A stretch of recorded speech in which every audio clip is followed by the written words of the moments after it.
does is make everything much more available for the public to see. I mean, that's the real benefit of this online approach for all the materials, I assume. Yeah, it's easier to assemble materials for staff as well. You know. Oh, it is. Yeah, they can just upload documents to this program, and it's all in one spot. So that's a big plus. Yeah, that is a big plus.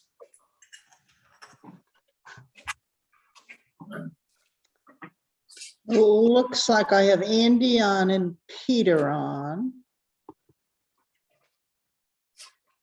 Mark Weld said he might be late. I think he has a CPC meeting ahead of ours, Okay. but I guess we need somebody else to join. Thanks, so.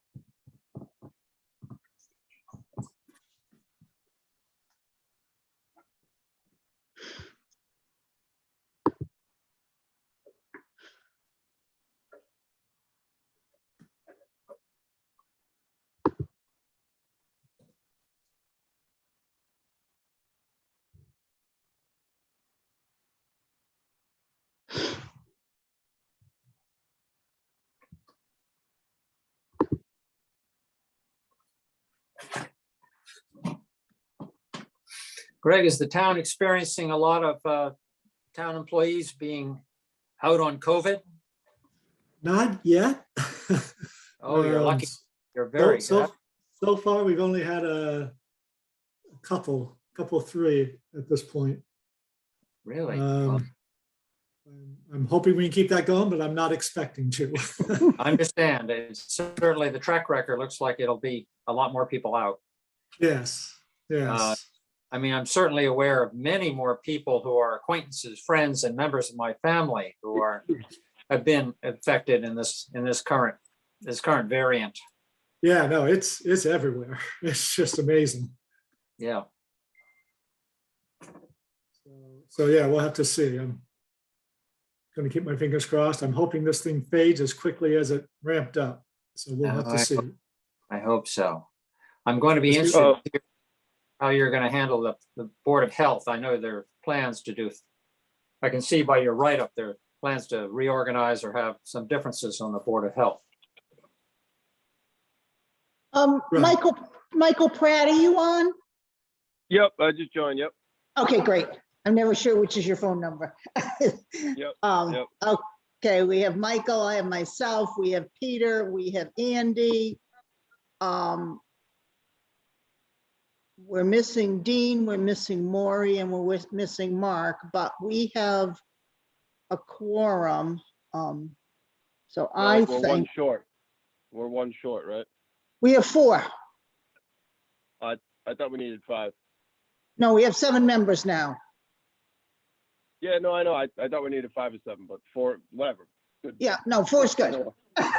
Okay. Just need a majority. Okay. Okay. I will then call the Finance Committee meeting to order at 7:02 p.m. on January 6th. Our first item on the agenda is reserve transfer request from the FinCom Reserve Fund.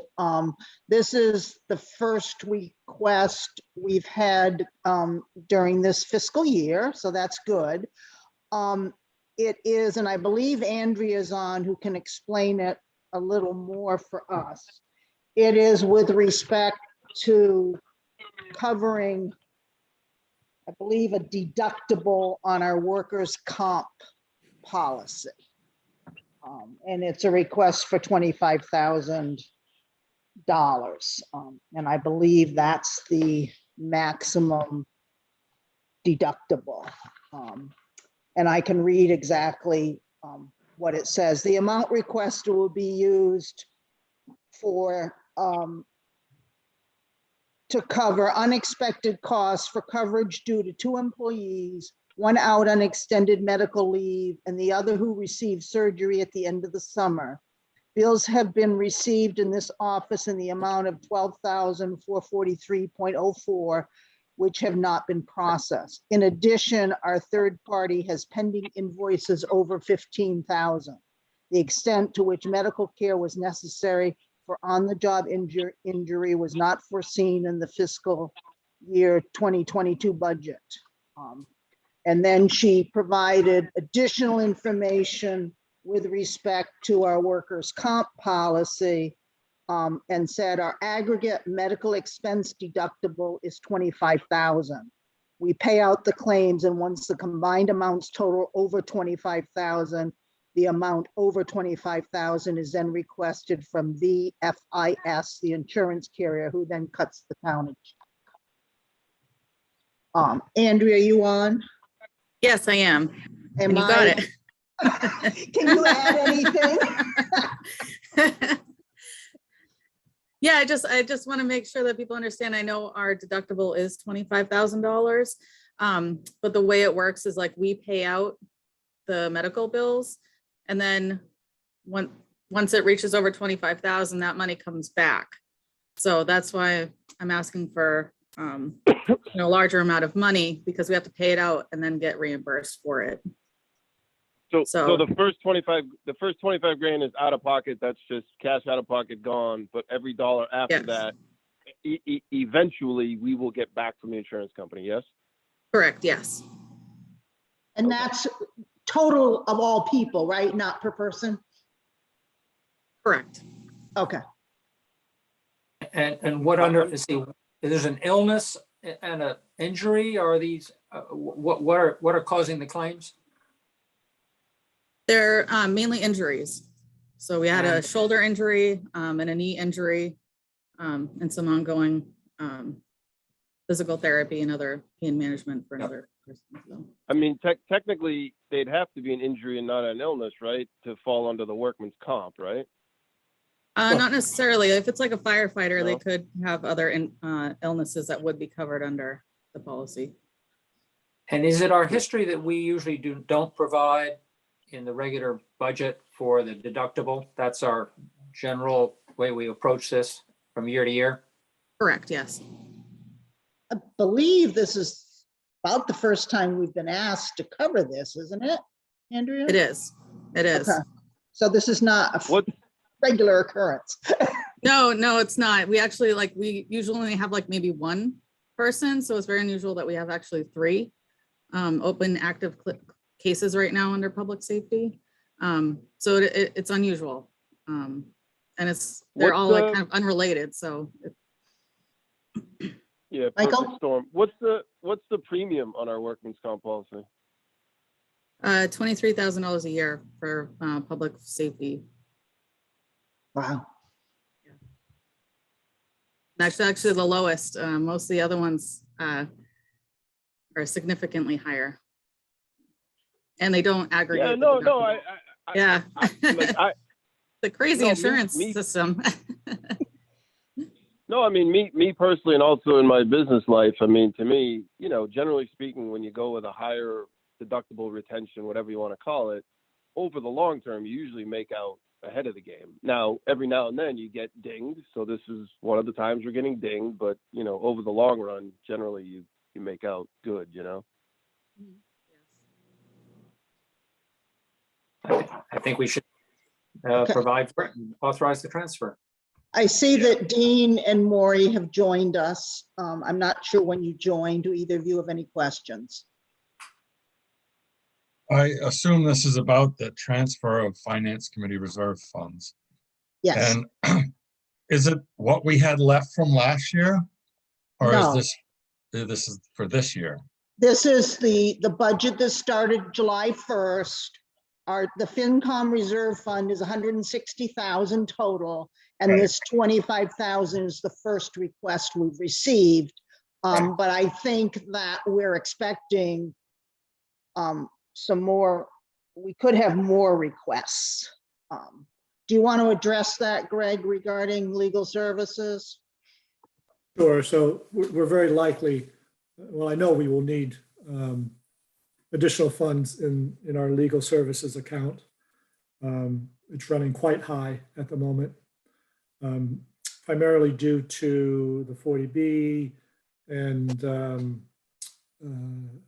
some personnel matters that have required some external investigators.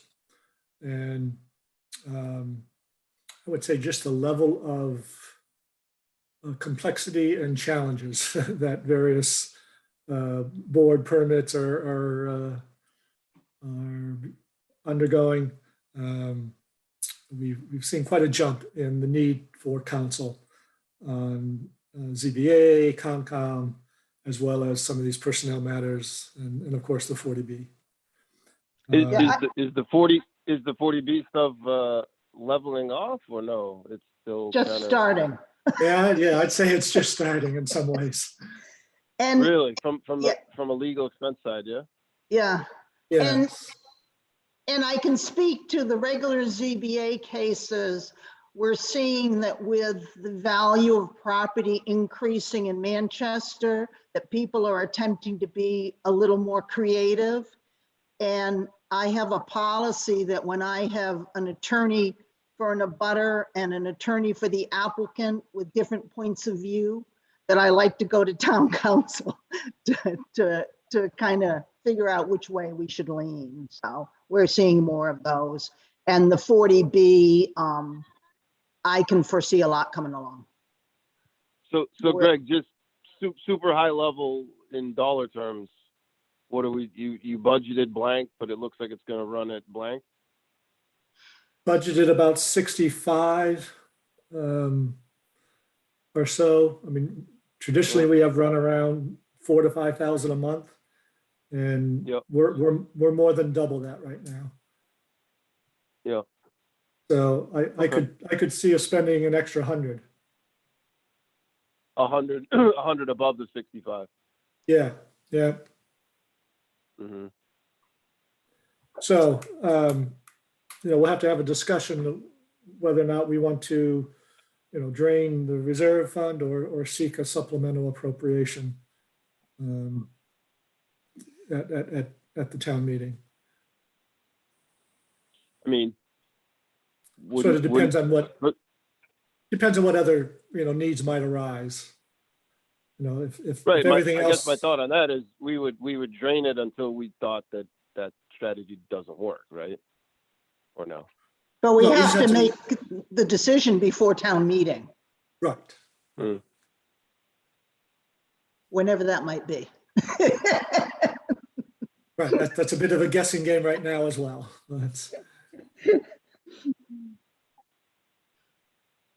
I forget. What do we? Our town council is what? A third-party law firm on retainer kind of thing? I'm not on retainer, just an hourly. Copeland and Page is Straight the out. firm.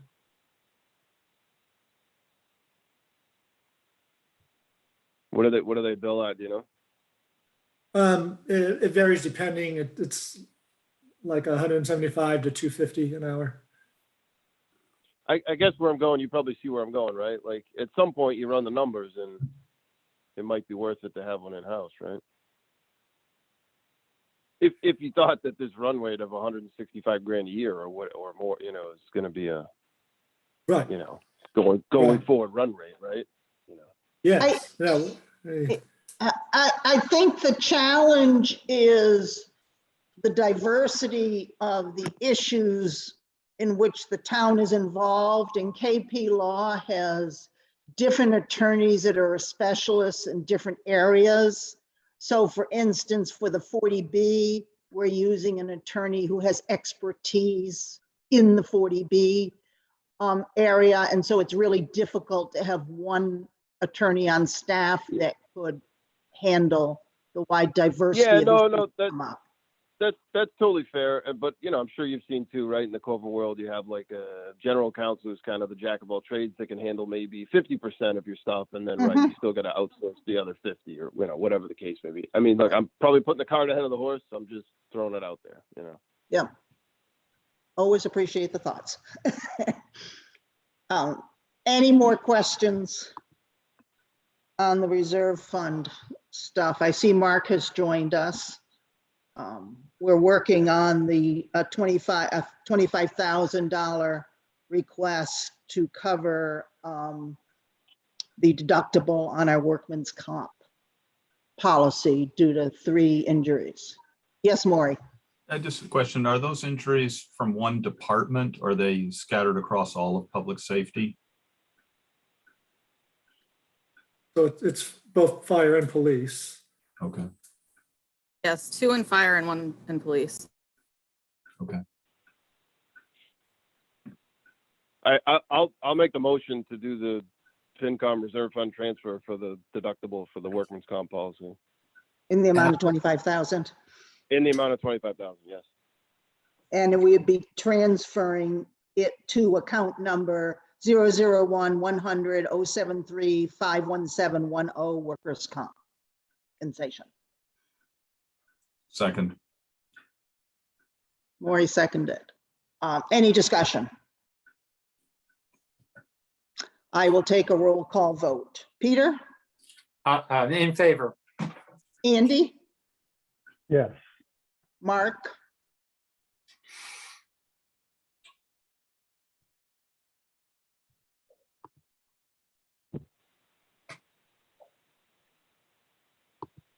Mark on mute or something.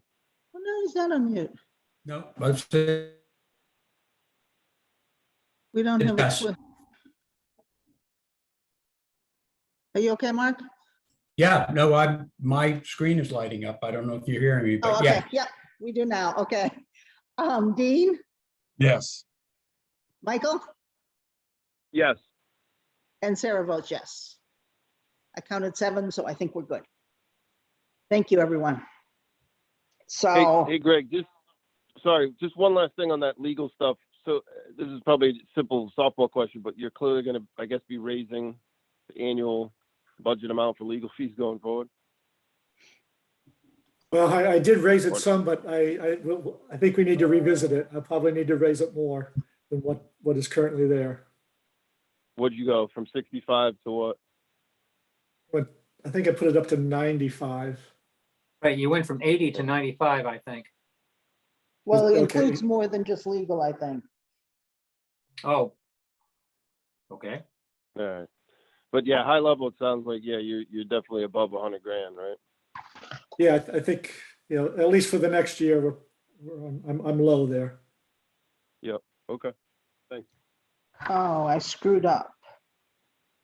And just to put it in a historical perspective, before you came along, Greg, we had legal bills running in an annual basis, like around 190K. And I remember we used to talk about like 14 or 15 ongoing cases. It was absolutely crazy.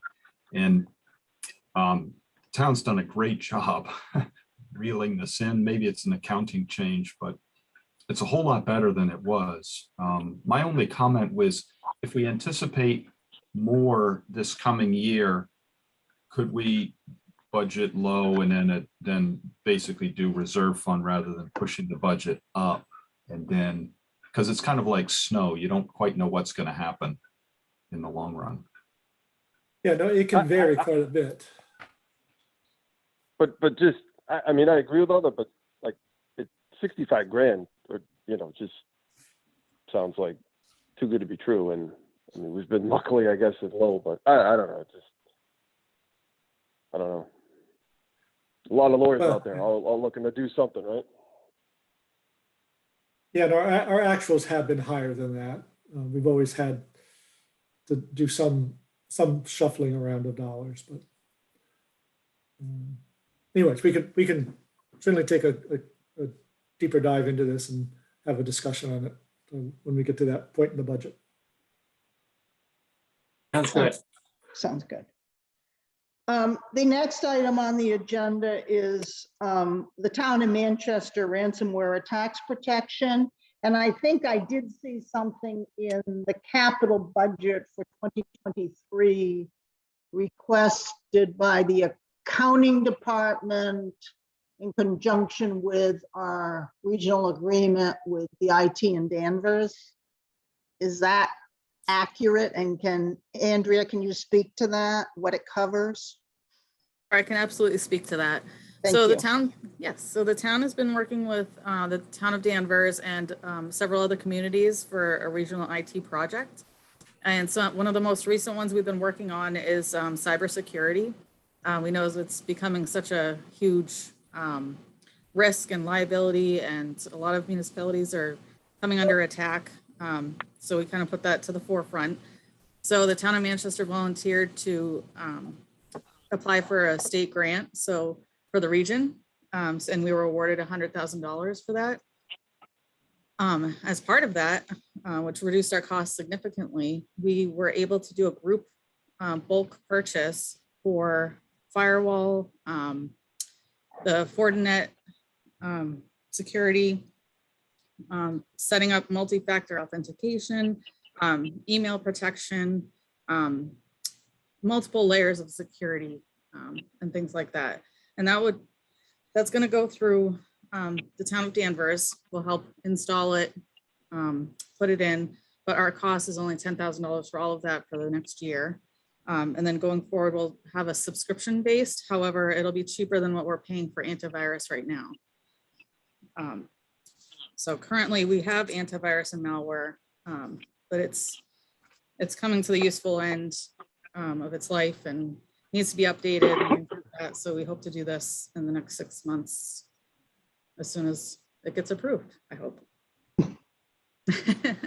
Well, it sounds like a big step forward. That's good. I'm the one who asked for this particular item. Just having very honestly heard a lot more about it in the press and around us these days. Andrew, you think that this changed in software is going to give us protection in the ransomware area? Again, I'm not a tech person, so I don't, but it was particularly focused on not just simply intrusion in general, but ransomware. But I don't know if that's a specialty, or is that something that's picked up and covered into other kinds of protective software? Yeah, right now it is picked up in several software. So we have antivirus, malware, and endpoint protection, which does cover for ransomware. We also have continuous monitoring as well. So our IT company monitors the in and out for us as well. But this new firewall is, again, it's up to date. It provides multiple layers, more layers than we have right now. So I think it's a good way to go. And we're working also with our insurance company, because starting in FY23, they're actually separating their cybersecurity and ransomware policies separate, and they're going to be requiring a lot more stringent security updates and things like that. So we're working with them as well to make sure that we really don't want to be part of the ransomware group. Right. And So that expense is part of what we budget in the IT area. Is that where we find the money to spend on this particular activity? Correct. Yeah. When I saw this agenda item, I was looking around, and there's a Massachusetts Municipal Cybersecurity Summit. Are we involved with that or working in conjunction with the state support on this stuff, or is this something we're doing on our own? Well, we're doing some parts of it on our own, but we are working with the state. We just signed up for a year 2 of cybersecurity training and education for all employees. And we've also continued with the summit. I continuously talk to the Kathy Marks at the state, who works in the cybersecurity area. So yeah, definitely it's a team effort. What they were saying, the big thing on ransomware is to have your own backup so you can access it in different ways without paying ransom. Yes, exactly. And having continuous updates, because before, we used to do weekly backup, but now it's continuous. We have a lot of things on the cloud now. So we migrated to Microsoft Office 365, but we do backups on those backups as well. So, yeah, it's a big thing. Yes, it is. Yes, thank you for the information. Anybody else on the board have questions on this aspect? Maury, I just have one comment because we've dealt with this in the business world, is just to make sure that your backups cover a long enough duration. I know a lot of times companies back up 1 week out, 2 week out, and some of this, unfortunately, some of this ransomware stuff sits for a month or two and then pops up. So it's good to have an option on cloud backup that goes out at least a month or two or more. I'm sure you're catching this with your IT people. Yes, we're currently checking with the different software companies right now. I haven't heard back from a couple of them, but it is a good question and a good thing to have. Yep.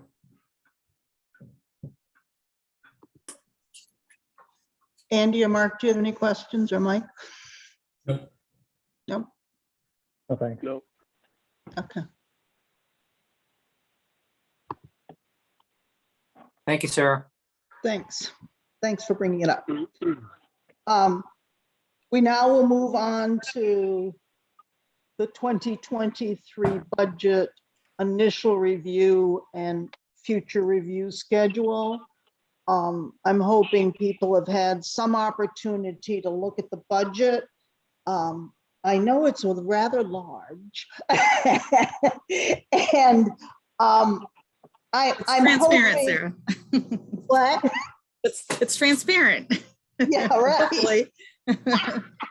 Well, I decided I had to print it because I can't pull it up on my laptop while I'm doing a Zoom meeting. Okay. So I printed it and ran out of paper. I was gonna say, if anyone wants a hard copy, I'm more than happy to put one together for you. Well, I figure it's changing, and if I got one printed copy, then I can pick up, change it. I don't know. Maybe someday we'll meet in person. I would like to vouch for Andrea. I asked for a hard copy, and 2.5 hours later, she said it's in the little slide in your name in the FinCom box. And Oh, good. lo and behold, it was. So thank you, Andrea. You're welcome. Andrea, I feel embarrassed to ask for one too, because I have the same issue that Sarah does. I'm trying this evening to do 2 screens. I know Maury's got 2 screens. I can see him move between them, but I'm afraid my level of technology ain't quite that high. Right. So I'll let you know when it's ready. Okay. I was going to say, Andrea, I have my crayon here. Could I get a copy of the book too? Definitely. That would be a really bad sign. When our tech leader is asking for the hard copy. Oh, that does my heart good, Maury. I make all sorts of notes in the margins, and then I come back 2 weeks later, and it's really hard to do that on a screen. So, Yes. thank you, Andrea. I appreciate all the monitoring you're doing of a printer to generate this. It's monumental. Okay, so the first section is the budget overview, which goes into the reserves and that sort of thing. I'm thinking that as we go through the budget, we'll talk about the reserves a little more, that we probably don't need to do that tonight. And then we have fund summaries, which I think at some point, Michael will want to discuss the assumptions we're making on local receipts. So I'm assuming we'll do that at some point during our discussion. Yep, let me know when. Okay. And the funding sources. So I guess we get down to the departments, and I think the question is when we talk about department heads, who do we want to have participate in a meeting to walk through either their department expenses and or their capital? My suggestion, I'd very much like to have Parks and Recreation, having sat in on the last town meeting. Okay, I also very much like to have Police and Fire. I think the staffing issues, I'm taking quite a bit of guidance from Greg's write-up. I don't know where his dispatch is actually at this point, so that's on my mind also. And I hear, or read rather, changes going on in the Board of Health that I'd like to know more about. Those are particular areas of, besides capital expense, I'm not dealing with that here. I think you're dealing with departments. So those stand out, at least to my thinking. I think we also need the harbor master at some point because there's a lot of particularly capital items from the Yep. harbor master. Yep. And I would think we would want DPW. Definitely. I'd be Yeah. glad.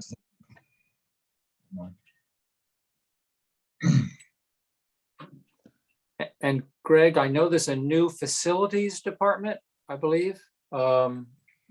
I'd certainly like to talk about that so I can understand it a bit more. I know it's a consolidation, I believe, of building expenses and maintenance, I think, into one area, but that is also an area that I'd like to look at.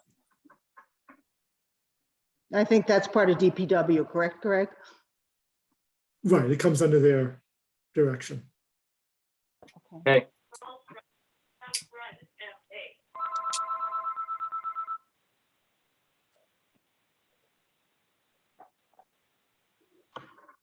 So that will need to tee up. It's a lot of people to meet with. But does that seem feasible, Greg? Yeah, we can just start scheduling, each Okay. week, bringing in Somebody.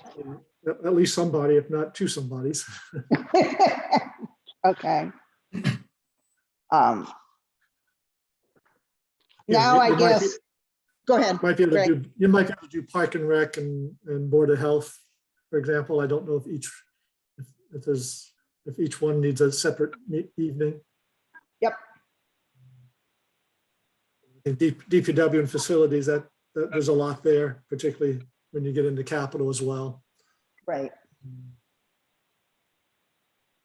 Now, dispatch, it's my understanding, well, am I correct that the Board of Selectmen is working towards making a decision regarding what avenues to pursue? Yeah, so we're hoping to have the feasibility study in hand. I'm hoping by early February. And my assumption is that that there won't be a lot of surprises in that feasibility study, that they will say that we as a regional center can dispatch for the town. And there won't be a charge for that for the first 10 years. And here are the equipment upgrades that we would foresee. There may be some capital needs there that they can't cover, but for the most part, I think they will cover most of that. So my second assumption is then that the board will put option A, option B on the warrant. Option A, we go to the regional center and it has this impact on the budget, which will be minimal for the transition year. We'll have to do some upgrading in the lobby to make that at least having the option of remote service. And then option B is we stay in-house and we have to invest in some upgrades of the equipment, as well as some upgrading and staffing, depending on how much coverage that we want to provide for dual dispatchers rather than just one. So we really can't address those parts of the budget until February. that correct? When we get that feasibility study? Yeah, we won't know definitively until then, but I think we can make some, well, we have some projections already about what those in-house costs will be if we, to bolster our current operations, depending on what scenario you pick. So when we meet with the fire chief and meet with the chief of police, we can address at that point what the timeline would be for them for staffing if we remain in-house. Yes. Yes, Okay. and you can certainly have some orders of magnitude of cost there. Right. Okay. And also some ideas of contingencies of what we might have to cut or to make that, reinvestment. I didn't agree with the assumption that it's either this or we have to, add more money. It might be just a matter of reshifting some of the priorities in the existing budget. Right, we clearly have to look at it. We clearly have to look at the budget impact and figure out what's feasible. Okay. In the draft budget, I see that there is a dispatch software upgrade, Greg, in the amount of 148, and legitimately there's two blanks after what is the town manager recommendation, yada, yada, because we don't know, but is that 148, that's purely software, that's not people, that's just, and I assume that assumes that we stay here, or does that assume that we go? That expense would incur if we keep it in-house. Okay. And it's the IMC software for so all encompassing in terms of reporting and recording, et cetera, tracking incidents. Okay. So the whole 9 yards. So we would have that and people, basically. Correct. Okay. So I think that, as I looked at this budget, I struggled to figure out which items for public safety are required irrespective of our dispatch decision. So I think we're going to need that identified for us. There was something to do with radios, I think. Right. What I am showing in capital, what I'm recommending assumes does not assume that dispatch stays in-house. So Right. I did not include any costs associated with bolstering in-house because I'm waiting for that decision. So Okay. I did not include any of those potential costs in the draft budget. So you don't include any costs if we stay in-house? Correct. Okay.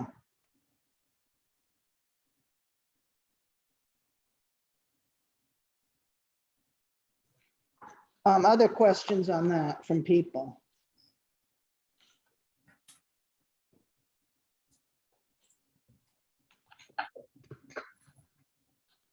Sarah, you're not asking in this question about our priorities within the capital spending. Is that correct? No, I think that we need to be discussing with department heads, both the operational budget and the capital items when we meet with them. Yes. I agree. Yes, yes. I mean, when I looked at the appendix, first time through, my reaction was, oh boy, that's a lot of stuff. And then I realized that there were different items for different years.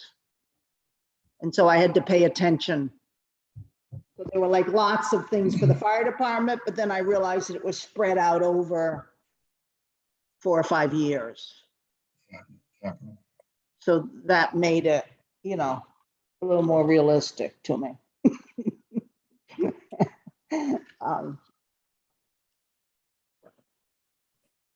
What other things have jumped out at people?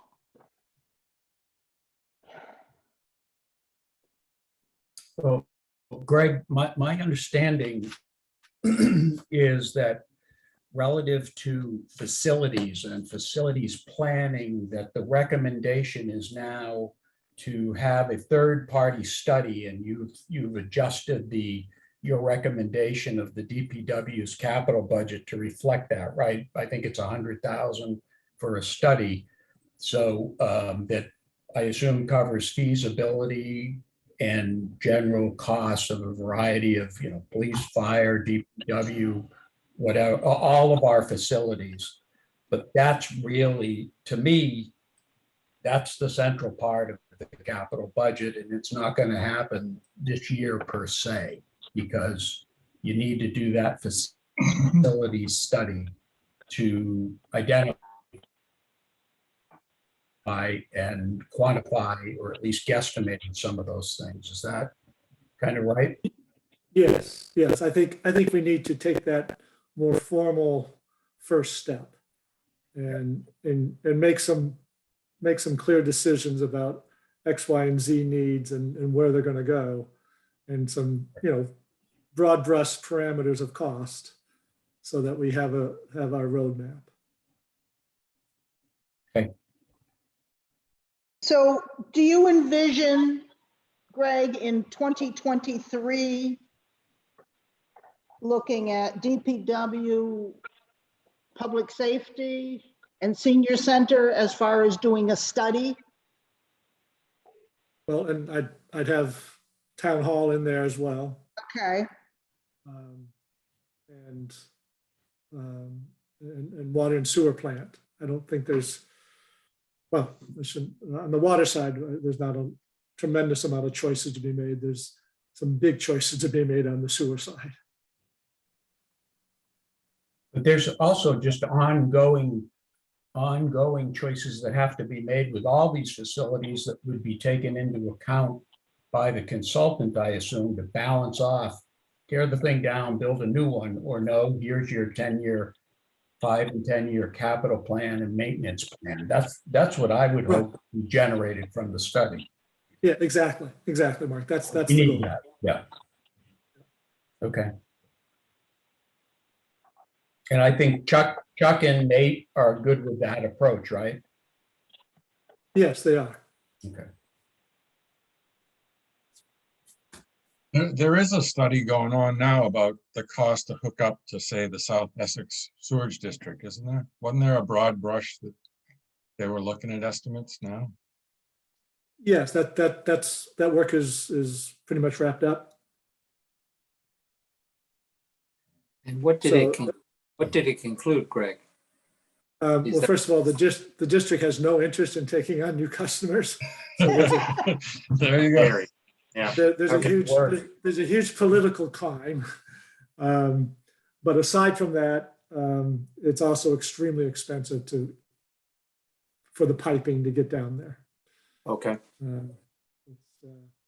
So it rivals, if not exceeds, what it would cost to try to find a new location for our own new plant, someplace inland, and still use the same piping to discharge. Mm-hmm.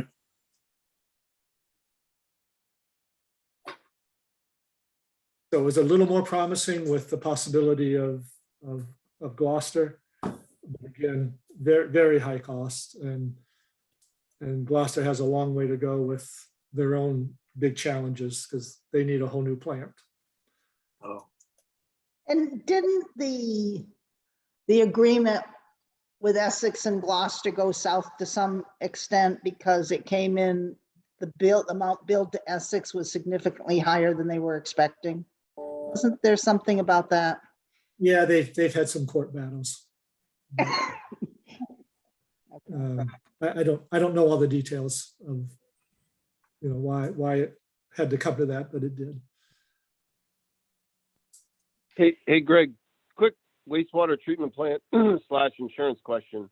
I mean, if, God forbid, some kind of storm event or, I don't know, meteor, asteroid, whatever, hits the wastewater treatment plant, what's the insurance situation there? Like what?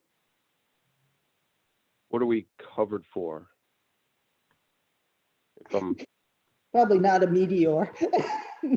Yeah, I'd have to do some digging. I don't know, Andrew, if you have a quick answer to that, but I'd have to do a little more research before I gave you a good answer. I'd be really curious to know that number. Yeah, Yeah, I'd have to look Okay. at the exact number because we have a schedule of values for the plant.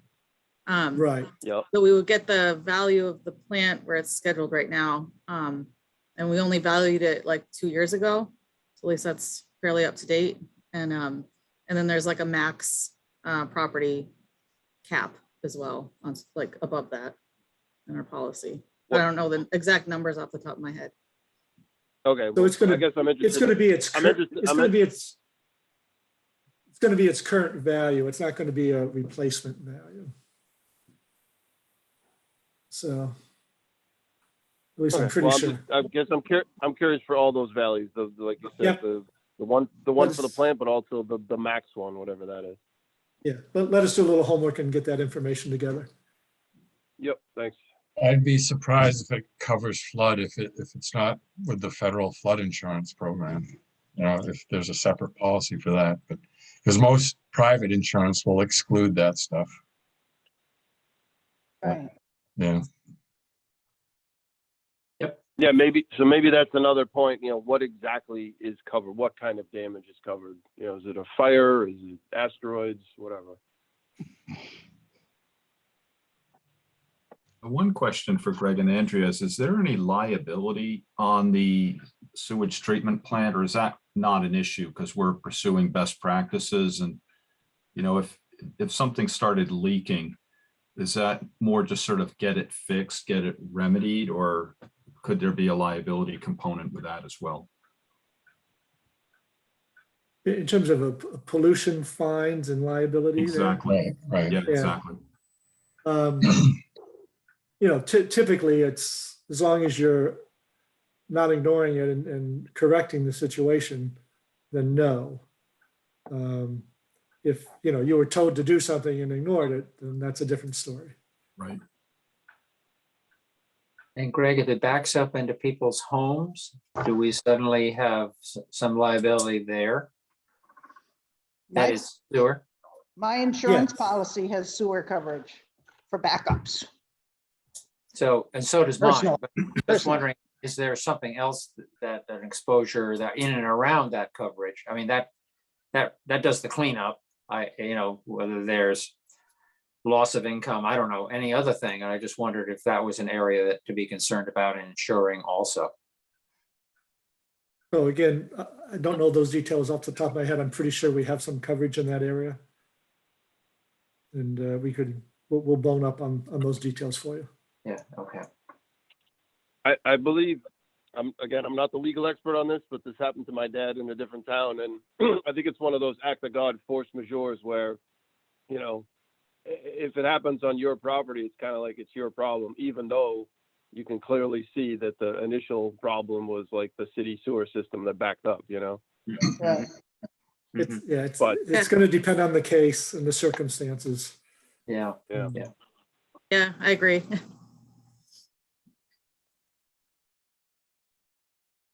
I mean, the good news is that we have a general liability policy it's a pretty big number, if I remember right?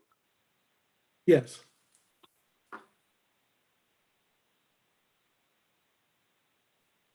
So Greg, the capital studies that you're looking at in the coming year, sewer treatment, senior center, DPW, and was public safety on that list too or not, or?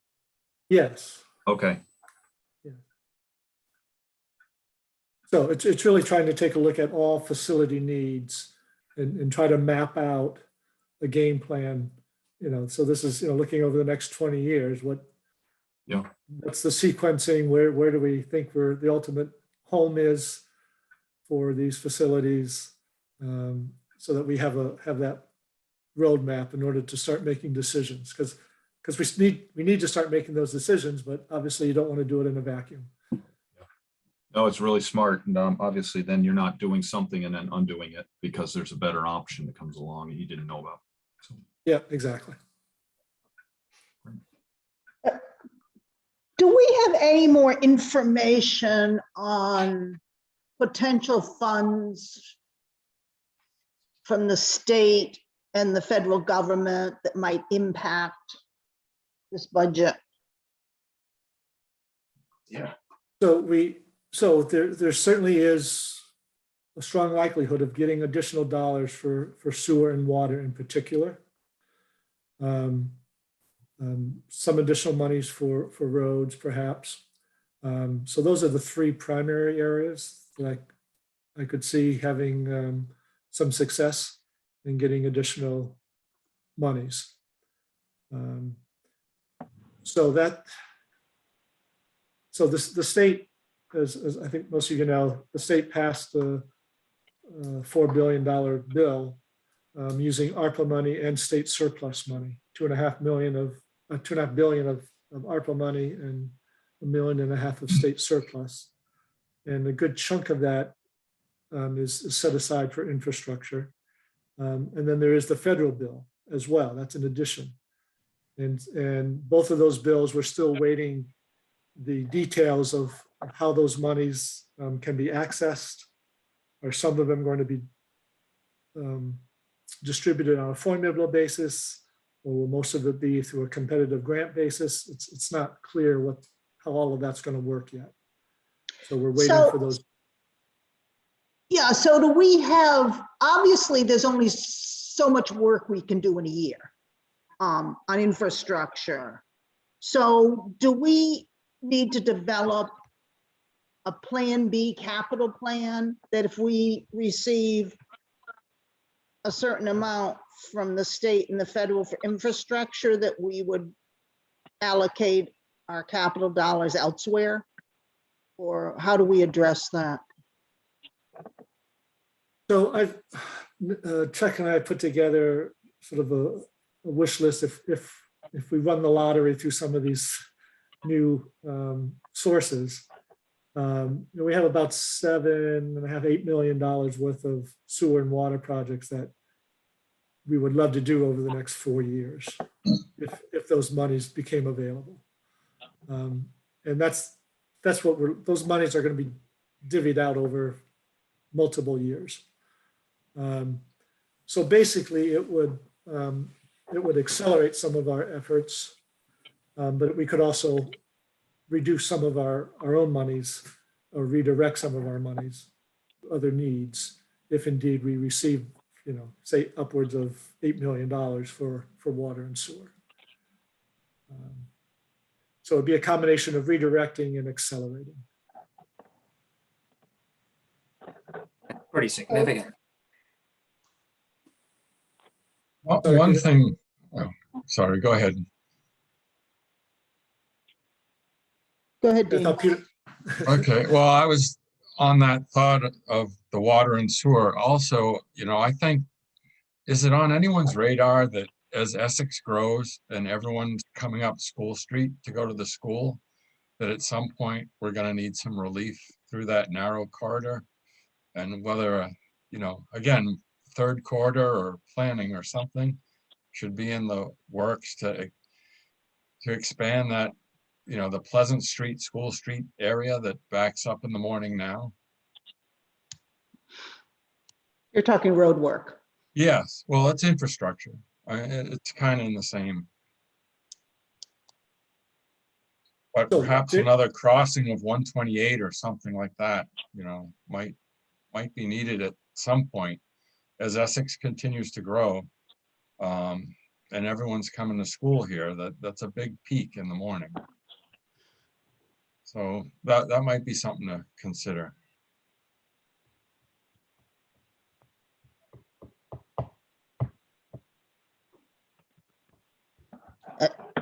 I guess the challenge is the school can only hold so many students. So that's a cap on the amount of traffic.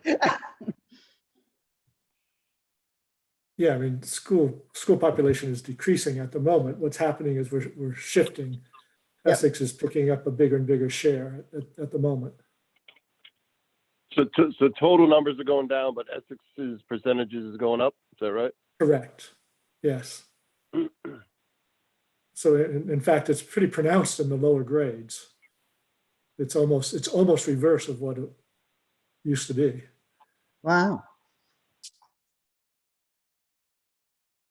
So that doesn't impact us for a while. It's just, it's hard to say if this is a blip and an anomaly, or is this a trend? Yep. Not Yeah, quite sure.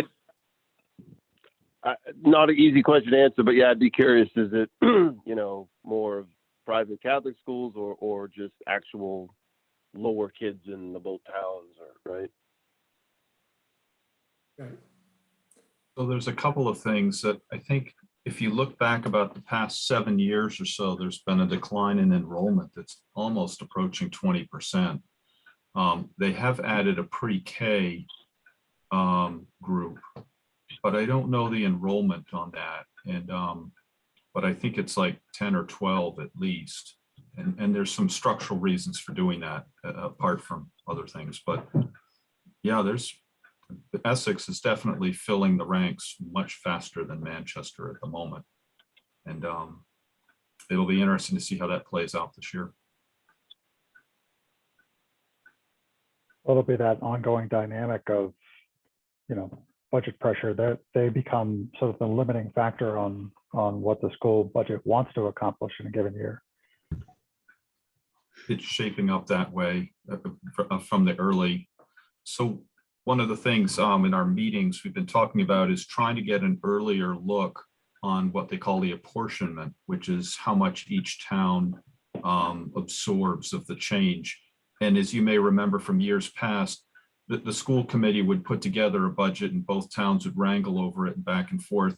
And then sometime around March, they would come out with the apportionment numbers. And that was where the actual dollar value became apparent to each town. And driven predominantly by Essex and their FinCom, that data is surfacing much earlier. In fact, we already have a pretty good pre-look at it. So it's going to be less of a, let's get to March and decide what each town's going to have to pay. It's coming up pretty quickly. So. And Maury, what's the what did they do? schedule on the school budget? So I was going to ask you about that, Sarah. We might need to be a little fluid on the placeholding for a meeting with them. And Greg, you probably have more insight on this than I do, but I think it's really smart to have Pam and Avi come in and chat with us, just because it's such a huge component of our town budget. And they're very willing to do that. It's just kind of a logistic with their school committee, and we have to kind of work to their dance card a little bit. Right. So, they will have their second public hearing at the end of this month, 1st of February. So my assumption is you would like to have them in prior to that. So I think, we need to get them in within the next 2 or 3 weeks. Yeah. Maury, do you have a Go ahead. read of what the magnitude of the apportionment change will be? Since this data is now available earlier than it used to be, I'm gathering. Do you have a sense of what that change is for Manchester? I assume it's a smaller apportionment because we have fewer kids, but I know it's a complicated formula. Yeah, the formula is not really that complicated, and it's driven predominantly by enrollment. It's equalized value of real estate, town population, and enrollment is 50% of the driver, and those other two are 25%. I think right now it's looking like it might be just under 3% for Manchester, and it's pushing up very close to 4% plus a bit for Essex. And again, that's really preliminary. But I don't know, Greg, if you have any more updated info, that's like 3 weeks old, I think, at this point, 2 weeks old, 3 weeks. Yeah, well, regardless of the total number, it is looking like our percent will be below 3%, and Essex could be even higher. They could be pushing close to 5%. Oh, wow. Wow. What That's- is that's a- that? What is that in absolute dollar terms for them? Like if it comes in at, say, like you said, an increase of 5 versus they were expecting an increase of 3.5, that means what? An extra 150 grand or something, or Isn't it a $19 million budget? say that again? Isn't it about 19 million budget? It's in here someplace. Well, 5% could would be find about it. $1 million. So it's, I mean, the order of magnitude is, Mike, you're in the ballpark for them. Yeah. Yeah, And, you know, at, because right, I know that, I know that it takes, 5%. Sorry, go ahead.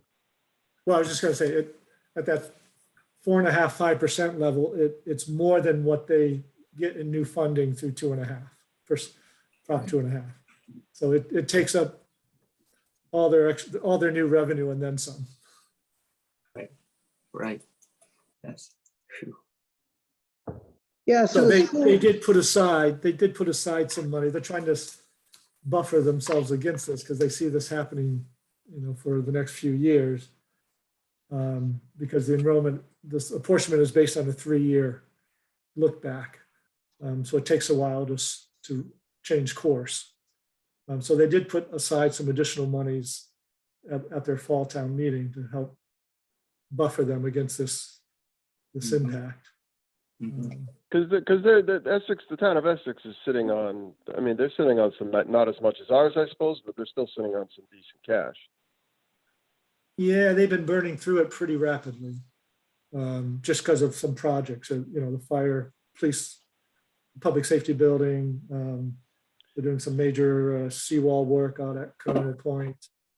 No, that's fair enough. But my point at the end of the day is, if we're talking about a quote unquote surprise hit of 100 grand or 150, you know, I mean, they definitely have that, right? Like, They'll get by this year, or they'll get by for this coming year, but I think there's a lot of worry where this is going. and didn't their budget get somewhat out of whack when they sold those properties along the ocean? They sold Canomo Point. properties. Canomo Point. Yeah, Canomo Point. Right. Which gave them lots of money to spend. They don't have that anymore. I think they've also just had a change of a lot of people on their, well, they've had a change of people on their Board of Selectmen and definitely some changes on their FinCom. And there's sort of a different philosophical direction. And that's created a lot of dialogue and a lot of angst. And I think they're kind of working through that now, so.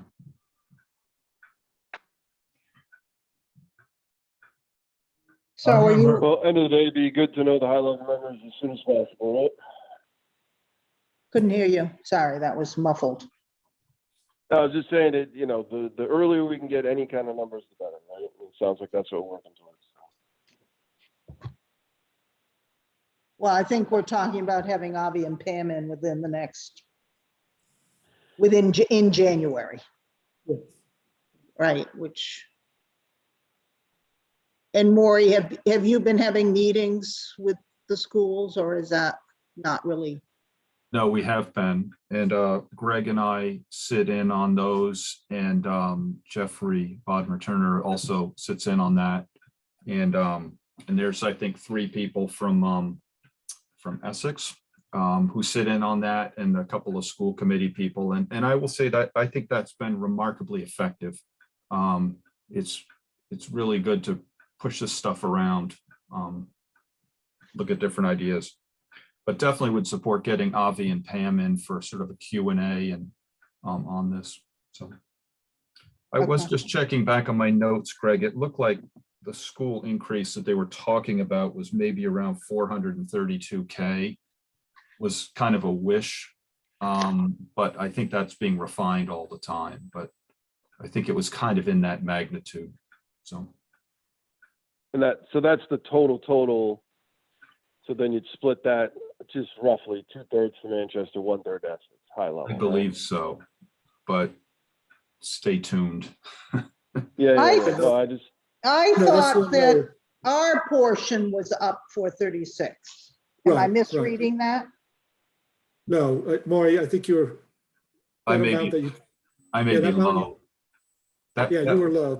I think that's basically our share of what they're projecting. I think that's right. Yeah, I'm sorry. That is our share. It's on page 188 of our book. Or 467, right? That's screen 74 for me, I think. It's website town-manchester_by, et cetera, et cetera. Right. But that number is actually high, what they're projecting at the moment because of the apportionment.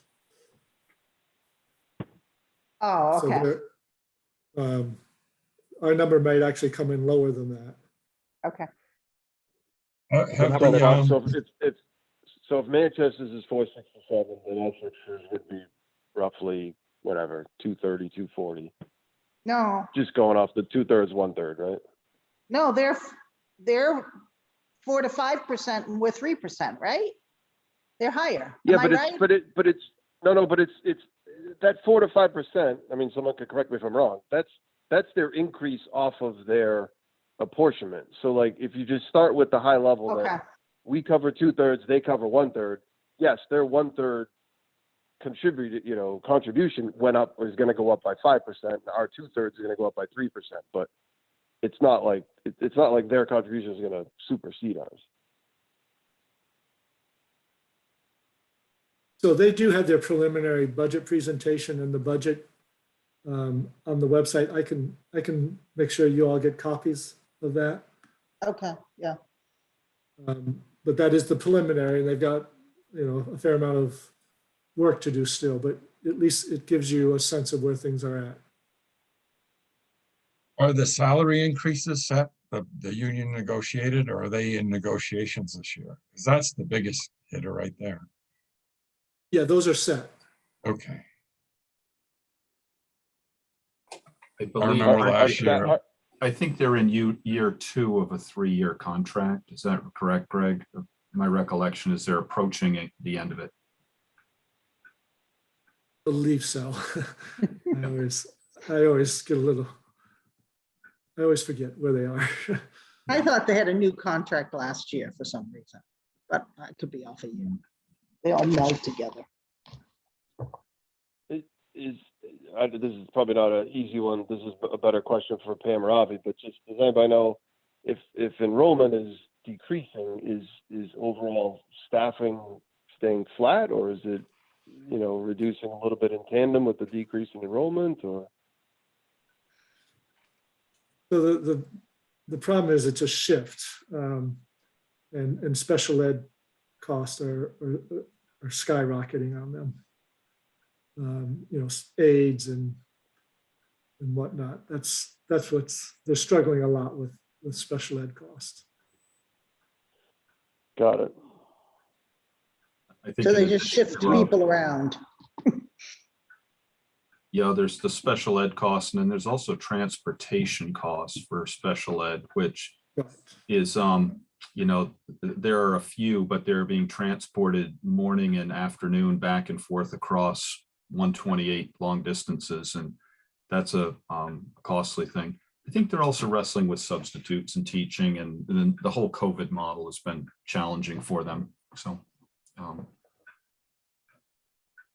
It's interesting. Like I do pick up quite a few times at the high school, and I see one of those mini school buses that says Melrose Public Schools, and I just kind of scratch my head trying to figure out why is a Melrose Public Schools picking up someone at our school at the end of the school day.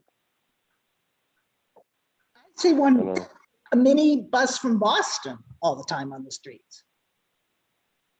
But I guess where I'm going, shouldn't it go the other way? In other words, if we have a student that has special needs and needs to be sent to another school, then the bus should be going the other way, right?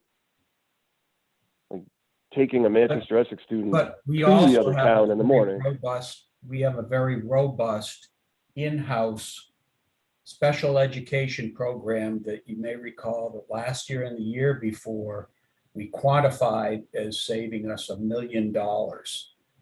And I don't know if that's open for out of district as a way to raise money, like tuition students are or not, but that could be one explanation. Is it school choice? Possible too? It could be, it could be Who transports for school choice? private. The This parents? wasn't private. This is Melrose Public School bus. Okay.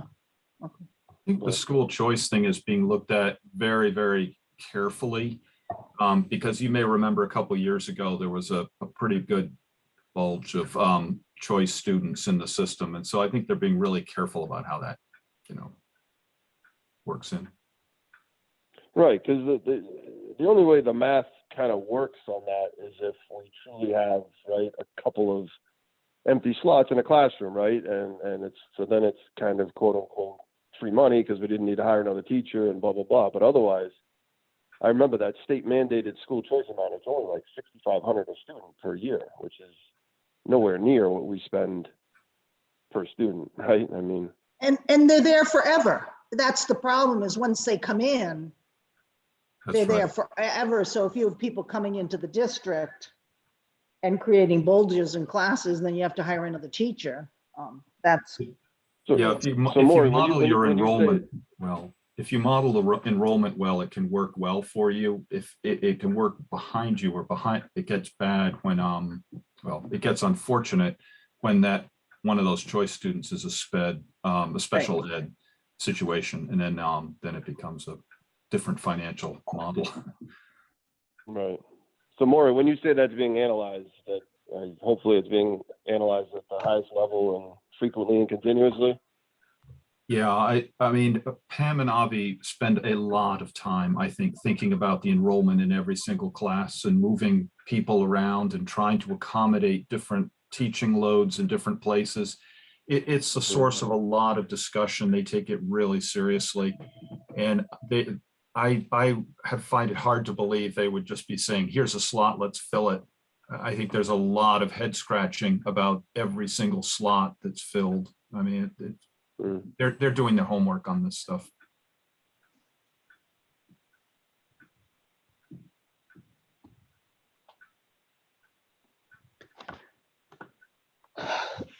So we'll get go them ahead. in. Yeah, well, we'll get them in, hopefully in the next meeting or two. Okay. For you to have a detail. I know that, their goal is to overall have a 3.5% increase, but with apportionment, that'll be, as I said, lower for us. It'll come in probably below 3%. We're currently showing 3.5 in the preliminary budget. And it'll be a bigger hit for Essex.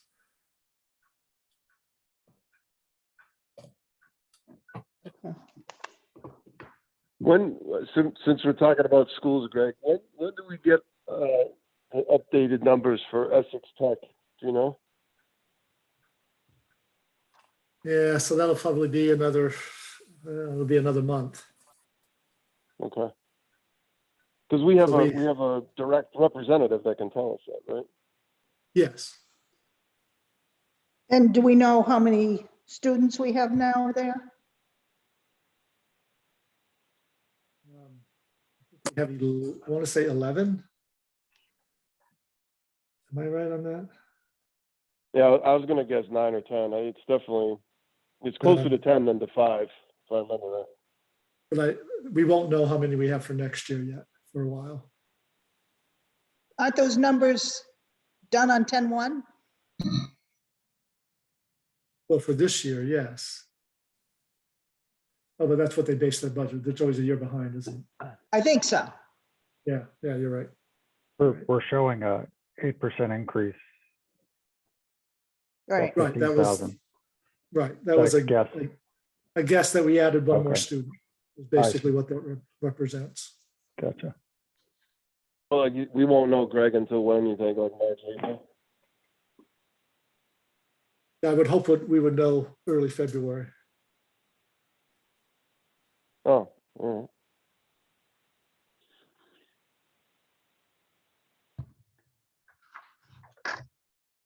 Now, Greg, on these other department budgets, excluding, public safety, Board of Health, Harbor Master, DPW.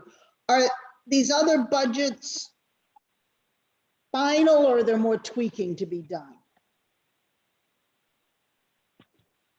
Most of them are really where they're going to end up, I believe. Okay. The library was concerned that we were taking their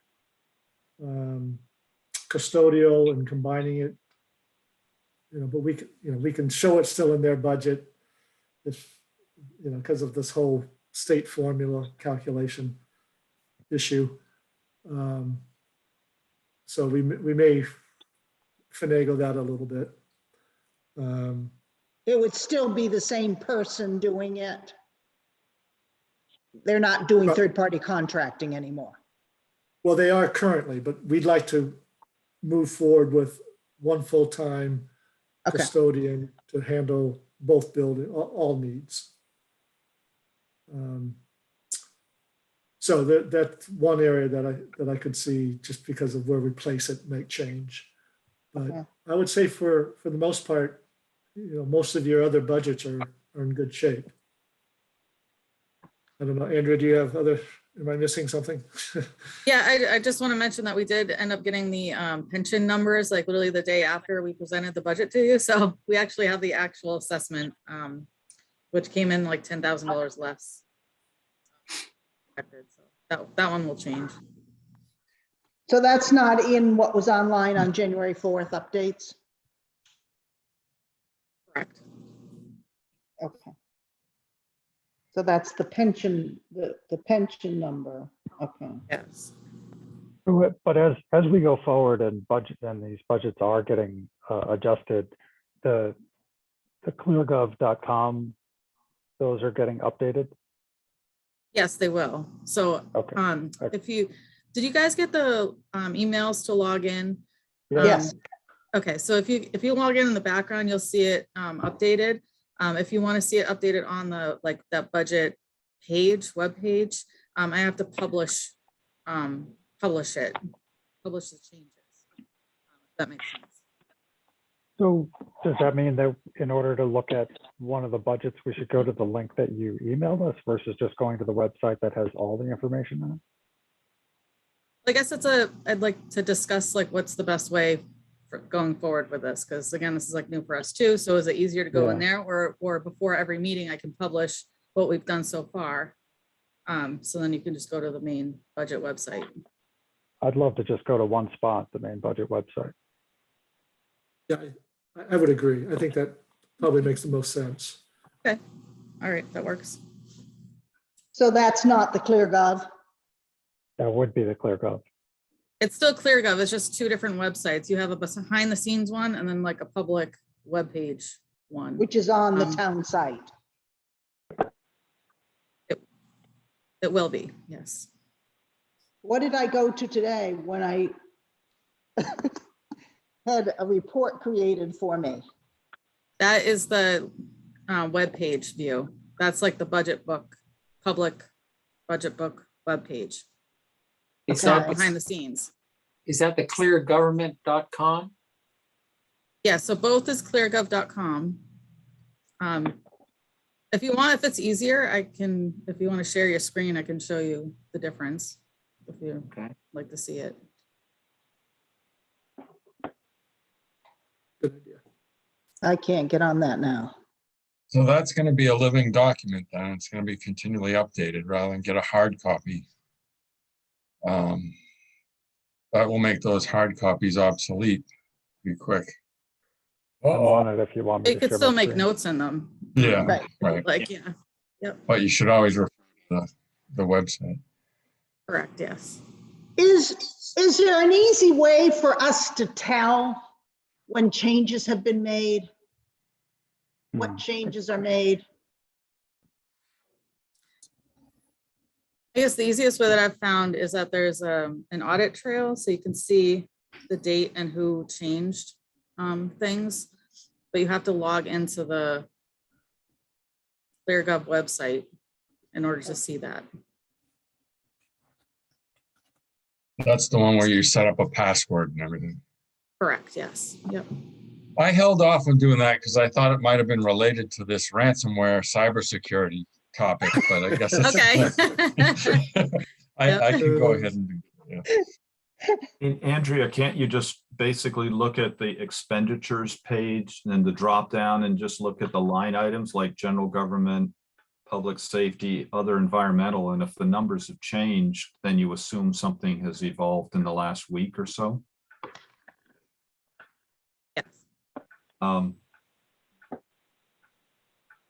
That at least to me seems like a better top-down approach than looking at an audit trail, which tends to be like a spider web of bottom up. Does. And Does.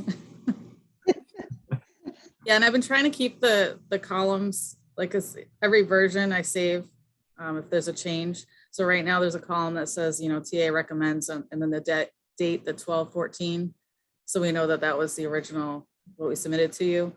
And then going forward, I'll just save different versions. So each meeting what we've changed and what we haven't. Because the thing I pulled off, proposed version last day updated January 3rd, 2022. Yeah, so it says January 3rd because I actually made the budget book live that day. Okay, got it.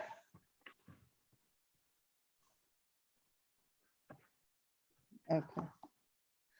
Now, Greg, I have a question on the streetlights expenditure item.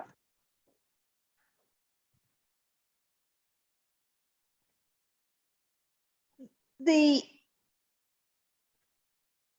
seems like all of a sudden we're having a lot of repairs because we got bum lights from National Grid. How does this new budget compare with what we were paying before we bought the lights? So we were paying just under 100,000 a year with Grid. Okay. Okay. Now we're 60. Right, right. And is there any way to cut our losses on the maintenance or? So well, it's hard to say. I'd like to be optimistic and think once we do a little bit of catch up, it'll drop again. But Nate will probably tell me no, we'll always have some number going out every year. So, rather than cutting it in half, or maybe, cutting it by a third. The LED lights should be saving a lot on operational costs. You know that. Right. The problem is the electrical connections and the old poles. So we're doing well with the lights themselves and the electricity cost. It's the deteriorated wiring to the poles and the poles themselves. There's a lot of dinged up poles. Yep, there are. And does that show up under Public Works? Under streetlights. yeah, street lighting. Under it's by the selectman, town administrator. One of the first sections. Got If you're looking at the PDF, it's page 37, I believe. Oh, mine's 78. Yeah, you included all the fund summaries and demographics and did, stuff, and I didn't. yeah. I didn't do that. That's why I had to go into Amazon today and order more paper. Because I I've got more ink too. Yeah. And had to take 8.5 by 14 paper and cut it down to 8.5 by 11 because that's all my printer takes. It was a good day.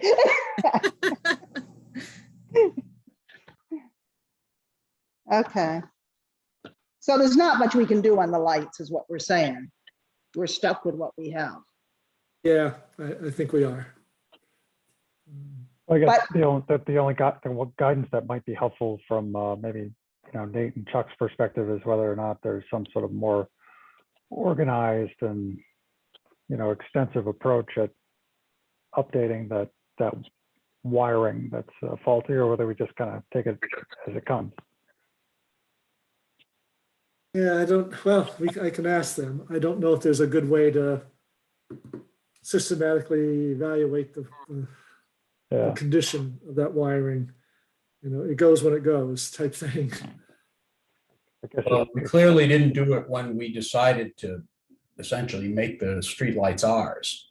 We were looking at the savings in the light bulbs and the operation of the LEDs and not the capital exposure. Right.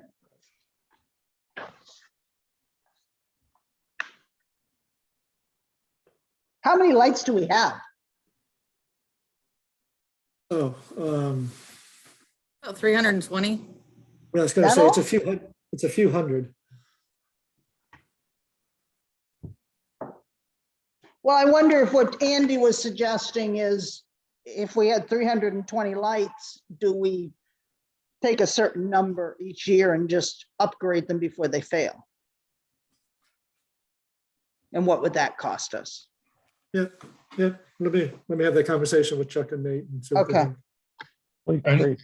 is there a vehicle where you, any abutting residents, you know, if they request things, then that's what you do. If they would rather not have a light, you can skip that one. Well, except it's not just for the resident, it's for the people walking on the streets. And No, drive. I might not want one in front of my house, but the person walking up the street might. Well, they're usually at intersections, yeah. No, we have them all along our street.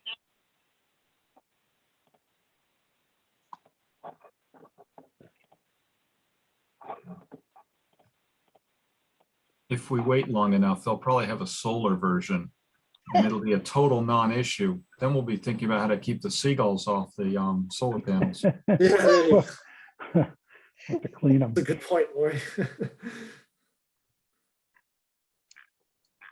What other questions do people have on the budget? One that jumped out with me was the sanitation. What's driving the other sanitation to rise so much? I mean, I know we got a good contract with JRM and our costs went down, but we seem to be offsetting that with the other. Is that related to the compost site at all, or? No, it's the tipping fee at the at Wheelabrator. So we pay for collection, JRM, but then we pay a separate amount for the disposal, you know, by the amount of tonnage that gets burned at the Wheelabrator plant. Yeah. And so their tipping fees have gone up and are going to go up. That's So the type of thing that I was struggling with when I was going over the report, is like, what's driving some of the changes? It's hard to, yeah, you really have to drill down. So, Yeah, well, we can try to put more comments. We can, there is a comment column that we can try to fill out a little more extensively. as things go. But, okay. You know, so for anything that has a unusually high percent increase, we might be able to put a comment in to give you a little more information. So I understand from something Mark Weld said that we still haven't signed the contract on the compost. We have not signed it, that's correct. We are dangerously close. So we made some good progress finally this week with a clear understanding of some of the approaches that the vendor wants to take, and getting clarity and talking to engineer to make sure that we're okay with those approaches that they want to take, and just a lot of language back and forthing on the contract. We think we finished that up, and we think we have a final version. So I'm hopeful that that'll get signed in the next, if not at the 18th, then certainly by the 1st of February at the absolute latest. And then can you refresh my memory on what the construction timeline is? So then they will have a couple of months to get all their permitting in order. And then 8 months to complete.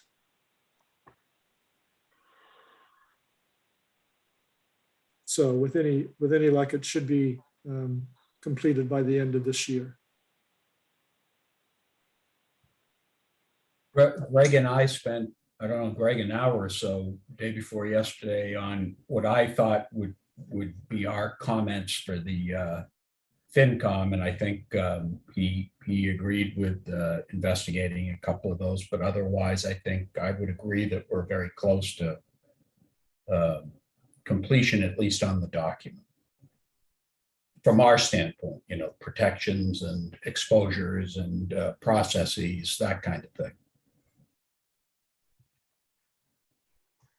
Yeah, thank you, Mark. I was able to incorporate those suggestions that you had. Good, thanks.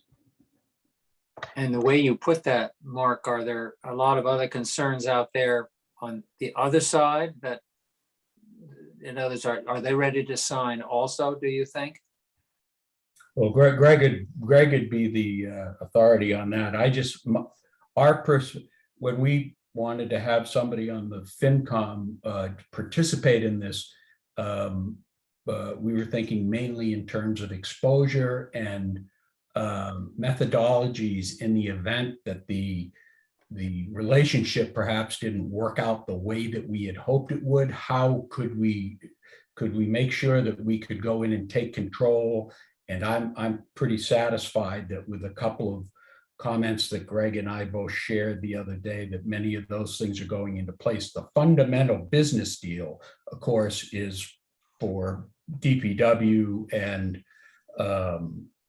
the vendor to work out, you know, overseen by Greg. So, you know, the business terms of the $4,100 or whatever it was a week or something like that, we've made an assumption that that's a proper negotiation, but the enforcement of the document and the rights of the town and the cost exposure that we might have is what I tried to focus our efforts on. Got it. Thanks. So yeah, we're finishing up the details on design modifications, and so, you know, so the sort of the 60,000 foot view is we're currently spending in the realm of 65,000 a year for compost services. This contract will bring it down to 50,000 a year, and with the option, if we go for you know, say everything's working really well over the next 4 or 5 years, we could enter into a longer term lease arrangement where our cost would go to zero in exchange for you know, a long-term lease arrangement. So does this budget reflect any decrease in the composting? I didn't really see it in here, but that doesn't mean it's not here. No, I don't remember if I put that number lower. Is it under sanitation? I don't know where it would be. I don't Yeah, see it. where is it in the budget? Yeah, it's See under it. sanitation. I don't see it as a line item. But that could be me. Well, here's under rubbish collection and disposal, there's a rubbish garbage collection. That's not composting, right? Right. I don't see composting. I don't think you're going to see much of it this year, this fiscal year, right, Greg? We're 8 + 2 or so from now, so Yeah, that's right. Yeah, 10 grand a year, it's like de minimis. I just don't see it in the budget. That's my concern, Mark. I don't see where it is. It's actually part of the rubbish garbage collection line. Okay. it's And combined. it's Yeah. integrated. Okay, okay. Yes, yeah. Okay.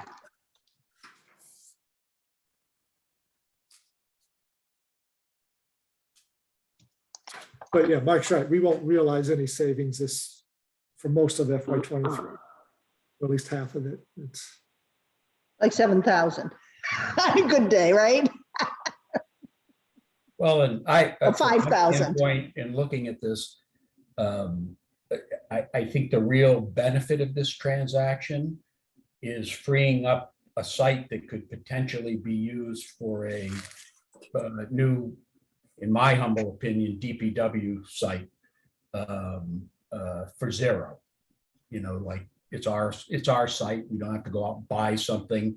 And the site that's going to be used for composting, the new site, is also ours, so that we don't incur costs. So we get 2x benefit to me. Right, and then the other thing that we're doing is we're positioning ourselves to relatively easily manage our compost. It's what's coming from the state is the indications are that everyone will be mandated to compost organics, you know, in 5 to 6, 7 years. And so once that happens, if communities that don't have facilities to manage it, they're going to be paying through the roof. So I think we're laying a good groundwork here. And we get the current benefit of lower tonnage for tipping fees, right? I mean, we're trying to move to have this available and reduce the actual trash disposal. That's right. So the food waste is your heaviest component typically of your garbage. So if we can remove the heaviest component, we will longer term save on those tipping fees.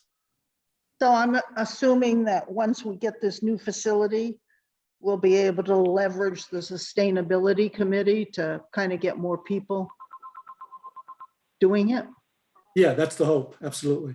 And Okay. like I say, the tea leaves are that it's going to be mandatory down the road.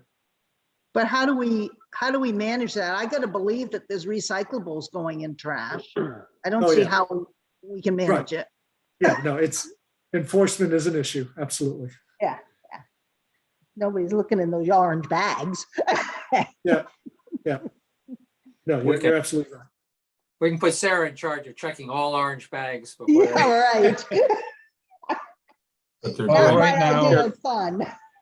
We can Very- estimate we're like getting about 2 tons a week in the compost, and the tipping fees are about $350 a ton. So it's like $700 a week we're saving. Yeah. That's what something like that is a broad brush.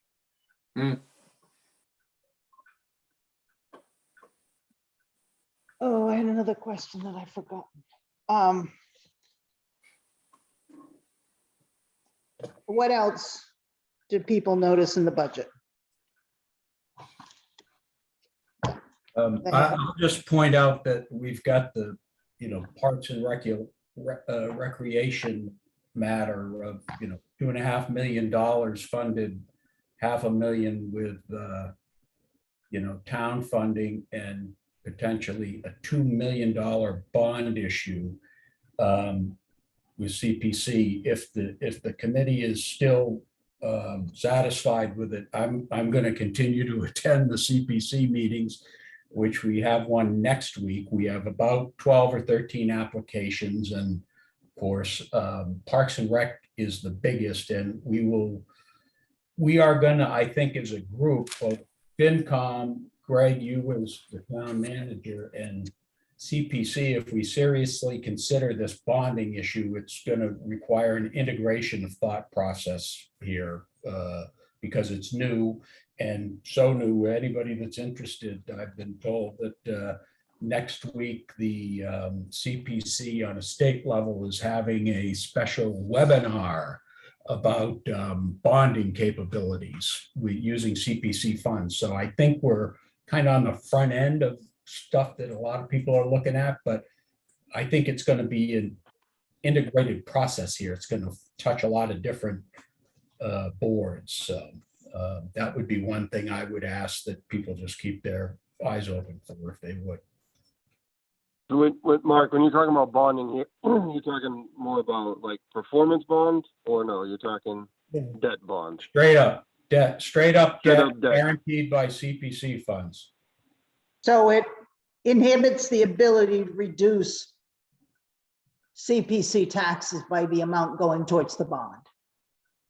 Right? So who's the issuing entity for the bond? Town of Manchester? Yes. Okay. guaranteed by CPC funds. So we're incurring more debt when we said we weren't going to.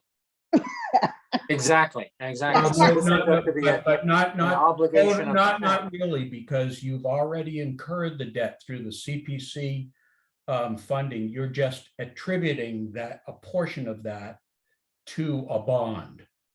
Yeah, but we're still, I mean, we moved to the capital exclusion, so we weren't paying interest on debts. And now we're going back to paying interest on debts if we bond it through CPC.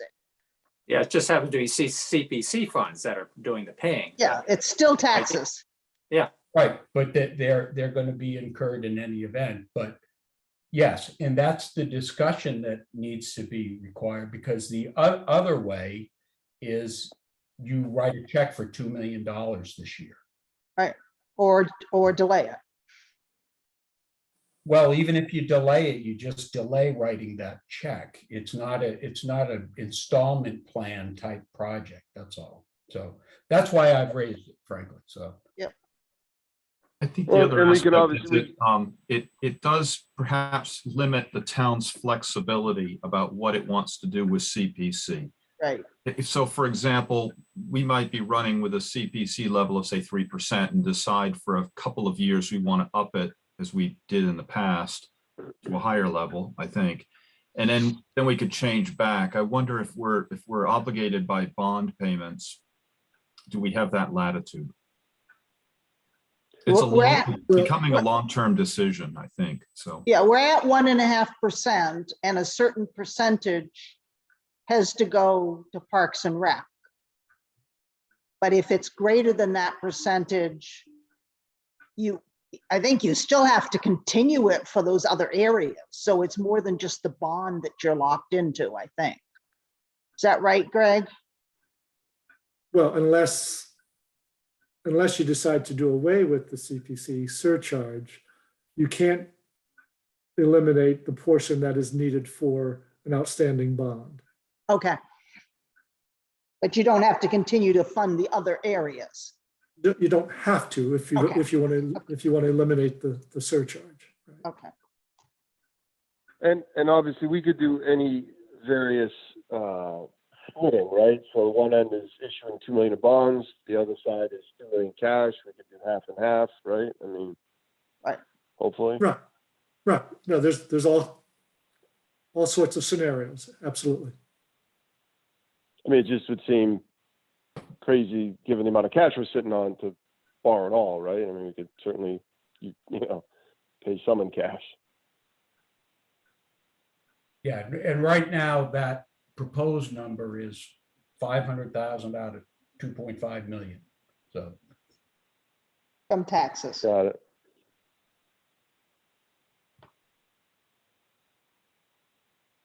Sarah, Oh, go ahead, Maury. so I did have a question, and Greg, I'm going back to our group with the Board of Selectmen when we reviewed the budget, and you made a comment in that process about capital spending, saying taking advantage of excess levy capacity as opposed to CapEx.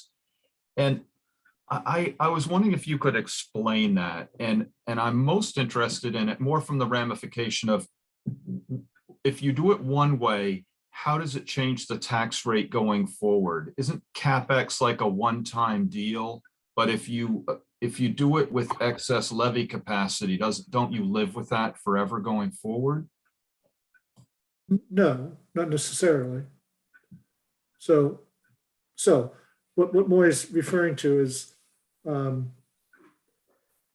can do a capital exclusion, which is what we were doing. Basically taking what we were paying in for bond payments, for debt payments, taking that same amount and rolling it into cash and going above Prop 2.5 with that same amount. But when you have excess levy capacity, in other words, you can raise more money than 2.5 without going to an override vote. And you accumulate excess levy capacity by not going to the full 2.5 every year. So when we dropped the budget with COVID, that first year, we had a very small tax increase. So we built up a significant amount of excess levy capacity. It happened to, and so what you can do is simply, instead of doing a formal capital exclusion, you just raise the levy, the taxes higher. So instead of 2.5 plus a 1.5 capital exclusion, you did it all for the whole 4% on the general levy. But it's still dedicated, that 1.5 extra is still dedicated to capital only. For 1 year, for For 1 year. It's just So 1 year. it doesn't sort of step up for the next year and you build on top of that. It's a one-time event is I Right. guess what I'm wondering here. It's just whether or not you need a vote. A ballot vote. It's a one-time event, but it does lower your excess capacity for that. For Yeah, that year, right? for that. Right. But Right. to Sarah's question, do you need a vote or no? It sounds like you don't need a vote because You don't need a cumulatively special you're override below- vote. Right. Because how You just- long- you're below the 2.5 on a consecutive basis, right? Because you had that dry powder year. Right. And so you don't need the ballot vote. It's only a vote at town meeting. So the capital exclusion is a two vote process, town meeting and a ballot. Whereas using excess levy capacity is just the vote at town meeting. Okay, so you do need a vote, but you don't need the real big vote, the ballot vote. You don't need the override. Right? Got it. And if the need for using excess capacity goes away, can you then increase your excess available? And is it available to you subsequently? Can you go up and down, use, not use? Does it remain? Yes. Yeah. It does. Yes. So the following year, if you decide not to do capital expenditure, Right. then your excess levy capacity would increase. And it would be available for other uses if you wanted it. And is there a time limit on how that can, No. how long that can be available to you? No. It's just, it's a function of how close you are to your levy limit. And Okay, that'll depend on your budgeting process and how much money you're taxing people. and roughly, can you tell me how much excess levy capacity we have now? So when we were doing full exclusion, we had $1 million, I'm forgetting the exact number, maybe $1.2 million, $1.3 million, maybe a little higher at its highest. And now by not using capital exclusion, we're down to, I want to say 700-ish. No, but as far as Greg, the excess levy capacity Right, Right, that's what is I'm saying. more So- than that. If you don't do What is- capital exclusions, you just have your general budget and you're increasing your taxes 2.5%, we have excess levy capacity of, we had I'd a- call it 4%, right? Because 2 years ago we did a 0% increase Yep. instead of 2.5, and then last year we did a 1.5 instead of 2.5. So really high level. You add the 1 plus the 2.5, what is that, 3.5? yeah, I think so. But- I mean, I'm But we super high level here, but substituted, it's got to be close to that. right, but we tapped into that because instead of using the capital exclusion, we tapped into that excess levy capacity. But that was a one-time occurrence. If we don't tap into it this year, don't we still have that? If you don't tap into it, yes. Right, we Yes. still have that 3.5%. It would go back to that 1.2 Yeah, okay, or whatever figure it was, yes. yeah, okay. But if this is something that recurs over time, then every override should deduct that excess levy capacity that we've had since We 2.5. don't vote for an override. If we increase our budget by 3% instead of 2.5%, we're using up 0.5% of the excess levy capacity. No, but if we've gained Forever. 4% by not going up over the past 2 years, but we had an override of say 1% 5 years ago, would that be deducted from? No. No, It's not cumulative like that. It's Mm-mm. only No. one way. Yep. So Greg, is it fair to say that? you can vote an underride. You can, Right. technically you can do that, but Right. I'd be hard pressed to find a community that has No. done that. No.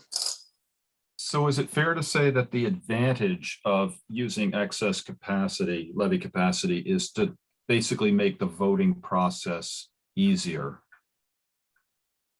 That's fair. That's a fair statement. Yeah. That's really the only advantage, right? I mean, if Well, if your voters are comfortable with what you're doing on the Capitol front and how you're managing things, the voting is like a non-issue. Wouldn't it make more sense to keep that excess levy capacity in case you need it in another place and just keep doing CapEx exclusions? No, Yes. because you're just using it 1 year at a time. You don't gain anything by doing a CapEx exclusion because it's only for 1 year and you don't need to do it because you have the money.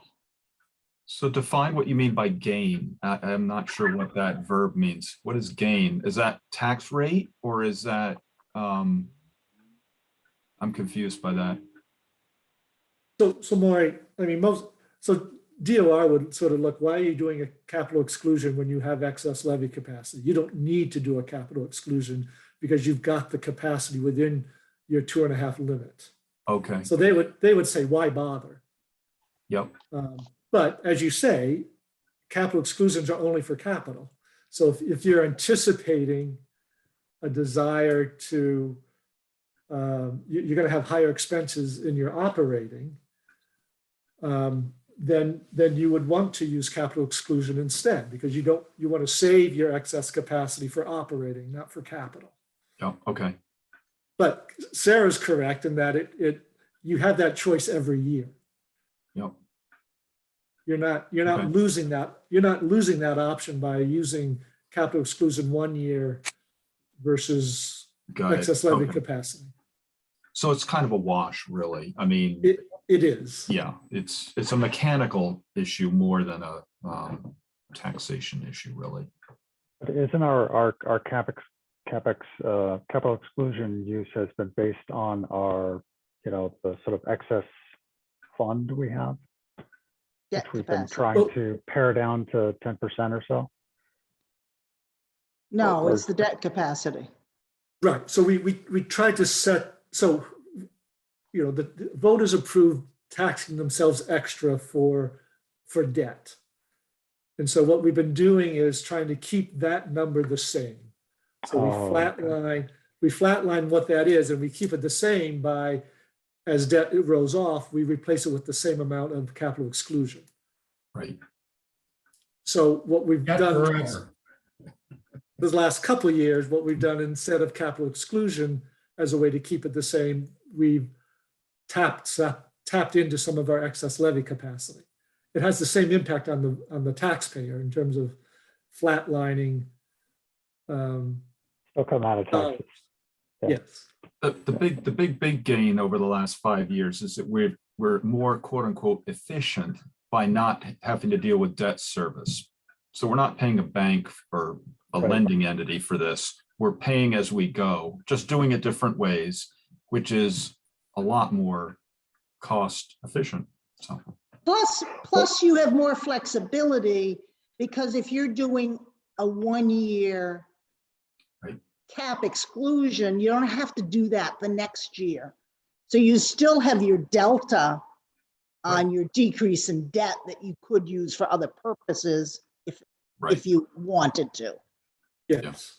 But using that excess levy limit, or either way you go, the fact that the taxpayers are still paying for it and it's potentially using a tax base that could potentially be smaller, but we're trying to communicate to them that we have a capital master plan that we're working against, and we've forecasted these costs that have come to bear, And so that's our rationale. And as long as we have that, 5 to 10 year capital plan to kind of push against, then I'd say that that's a good approach. And push against means achieve and then, get things done. I mean, that's Achieve and to show to the townspeople that, this is why we're doing this. Mhm. Yeah. Right, thank you for that summary. I appreciate your indulgence on that. Greg, I have one other question for you. Central Street culvert, have we heard from Brick yet? Not a final approval. It has moved to the stage of a public notice that this is being proposed. So that this is one of the last steps to formal approval. So originally we were told we would hear in early December, so that has obviously slipped. The advertisement for that public notice goes in next week, and it's 15 days for a public comment period. And then so many days after that, we should be getting our final approval. Next year. That'll be huge. Yeah. I hope the culvert holds out. Yeah, me too. Me too. Okay. So anything else people want to discuss on the budget tonight? I'll take my one stab here, since we're talking about cash and debt and all this. So Greg's gonna think I'm sounding like a broken record, but I actually have a different strategy approach on the same issue. So local receipts, right? Yeah. So we continually, whatever, under budget, under forecast, whatever verb you want to use, right? To me, to the tune of, 400 to 500 grand roughly, right? Which then just drops down into our free cash, which, whatever, I guess it's money sitting there to be used as CapEx, but, it's money we basically know is going to come in, but not 100%, right? Right. And, I've had some good conversations with a friend of mine who's on the finance committee in Middleton about this issue. And, she said, basically, in your defense, Greg, right, like you have to place a contingency for the black swan event, right? So in other words, even though we know it is going to be closer to 3 million and not 2.5, what if that 1 in 100%, 1% chance does happen, right? Then all of a sudden we got to go to the voters and right, because otherwise we literally can't pay for things in the budget, right? So, okay, fair enough. But what she said that they do as a workaround, which to me makes sense, and this is something I'm just looking for you and everybody to chew on, is, they identify cash that's already existing in free cash, right, to offset the tax rate. But then they leave the, let's say, conservative estimate as it is, right?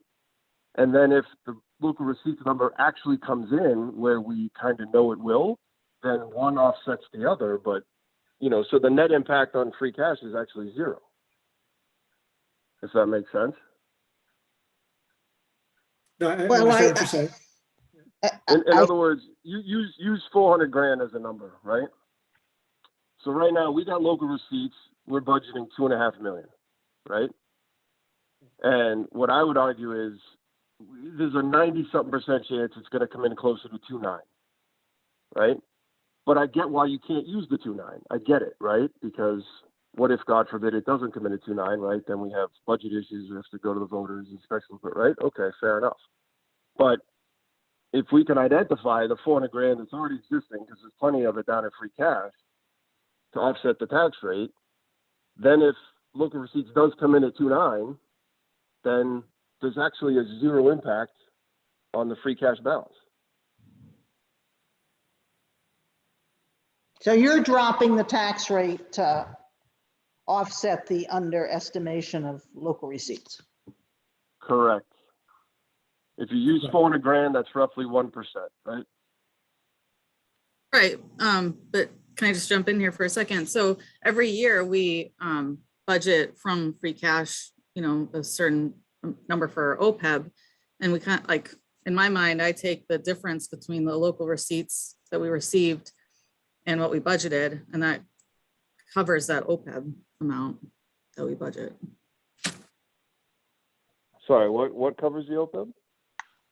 The difference in local receipts between what we budget, that 400,000 you were talking about. So you're just approaching it a different way. You're Right. expecting there to be more receipts than budgeted. And you have a certain area which you've under budgeted, I think, OPEB, and you apply that over receipt to the shortfall in the OPEB account. Am I hearing you right? Not really a Right, but short, Yeah, it's not shortfall, it's just our planned. It's just a planned use of this. Budgeted by. I could consider it kind of like, we have like an informal free cash policy. So like whatever we generate, you know, I've seen other communities say, okay, well, if we generate X number of free cash a year, then 10% goes to a capital stabilization fund and X number of dollars goes to OPEB and things like that. And I think that's like kind of what we do. We just don't have it formalized as well. Because it's nice to have. I was gonna say, it's nice to have that, the money in hand to be able to know what to do with it. You know, so whether we, you know, budget the local receipts higher in one year, then we have the money that year.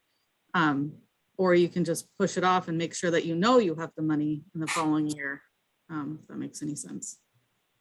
I mean, to me, the logical reason that Greg has said that I now subscribe to as to why not to raise the forecast for local receipts is, what if it isn't that high? Then it kind of causes problems, right?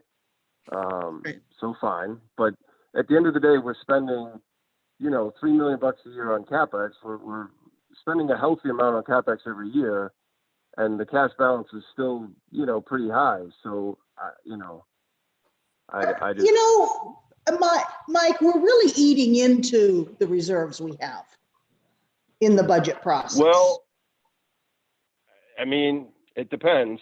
I mean, if I look at that chart, you know, yeah, the estimated for fiscal 22 shows a drop, but, you know, fiscal 20 and 21 were both close to $6 million, which is, I don't know, 16%.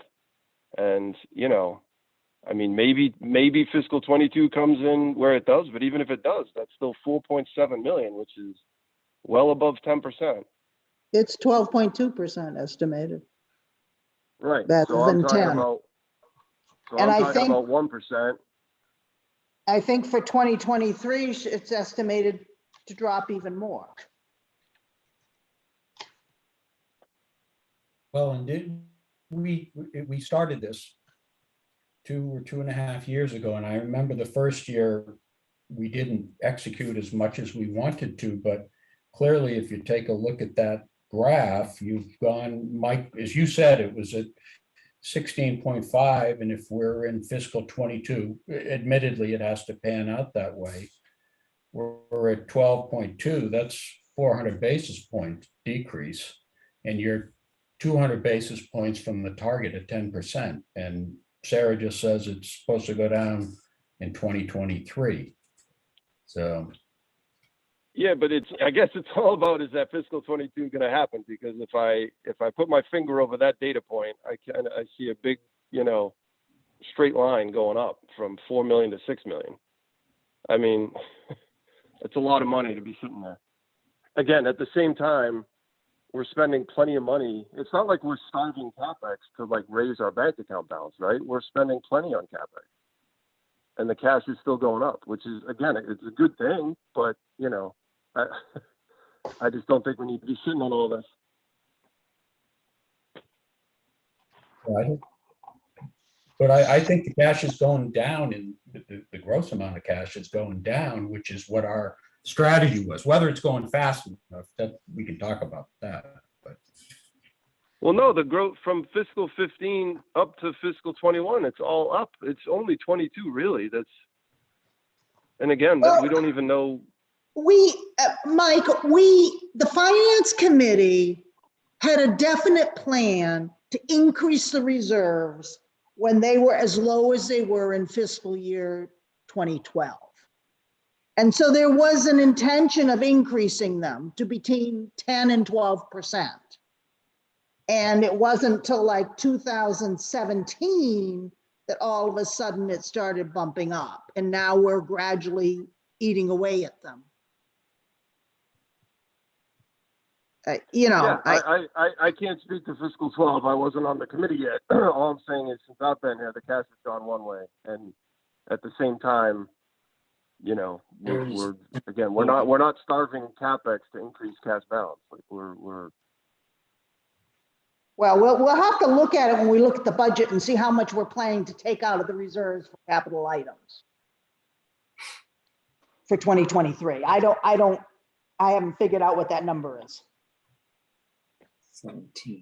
Yeah, you can see it in the capital The budget. summary. And when Yeah, on page 16, the reserve fund history, is that? Yeah. No, we're talking about how much we're planning to use in 2023. Right. But we were talking Greg, about the when history. will we know that data point, the fiscal 22 estimate? When will that be a hard number? After the end of the fiscal. So We will- June 30. I mean, we'll have a good sense of it come June 30. It won't be finalized until September-ish, but Right, we- but I mean, We should Yeah, we should be receiving another quarterly report, towards the end of January, Andrea? Yes. Which gives us, I think, year-to-date receipts and year-to-date expenses. Yes, through December, yep. Yeah, so that will give us a better feel as how we're doing in this current fiscal year. Right? Yes. Be the halfway Yes. mark. yeah, be the halfway mark. Okay. so when's that the quarterly that ends March 31? No, December 31st, Okay. which I think we get it like 3 weeks after the end of the quarter. Is that right, Andrea? Yes, I try and get us out as soon as I can. Yeah. End of the second week, beginning of the third week, usually. And Mike, your basic point is that we have too much money in reserve. Is that a fair comment? Yeah, we're getting plenty of money in. We're spending everything we want on the operational side and the CapEx side, and despite that or whatever, I mean, it's good news. But you know, the cash is still building, or is higher than it needs to be. Mhm. Cost of money.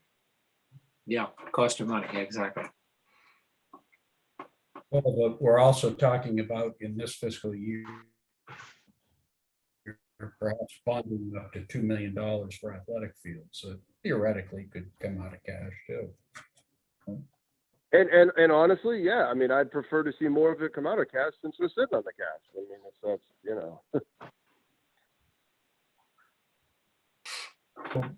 I do think it depends on when we can reach an agreement about where the cash actually is. If it has that decrease that's indicated to 12.2, and then you do have to make an anticipation as to what 2023 would forecast, but you're getting pretty close to 10 then, Mike, which was what we were hoping we would do a couple of years ago. Well, since you and I have been on the board, we've been talking about this and identified it. So right, but we're getting close. That's all fair. And But out.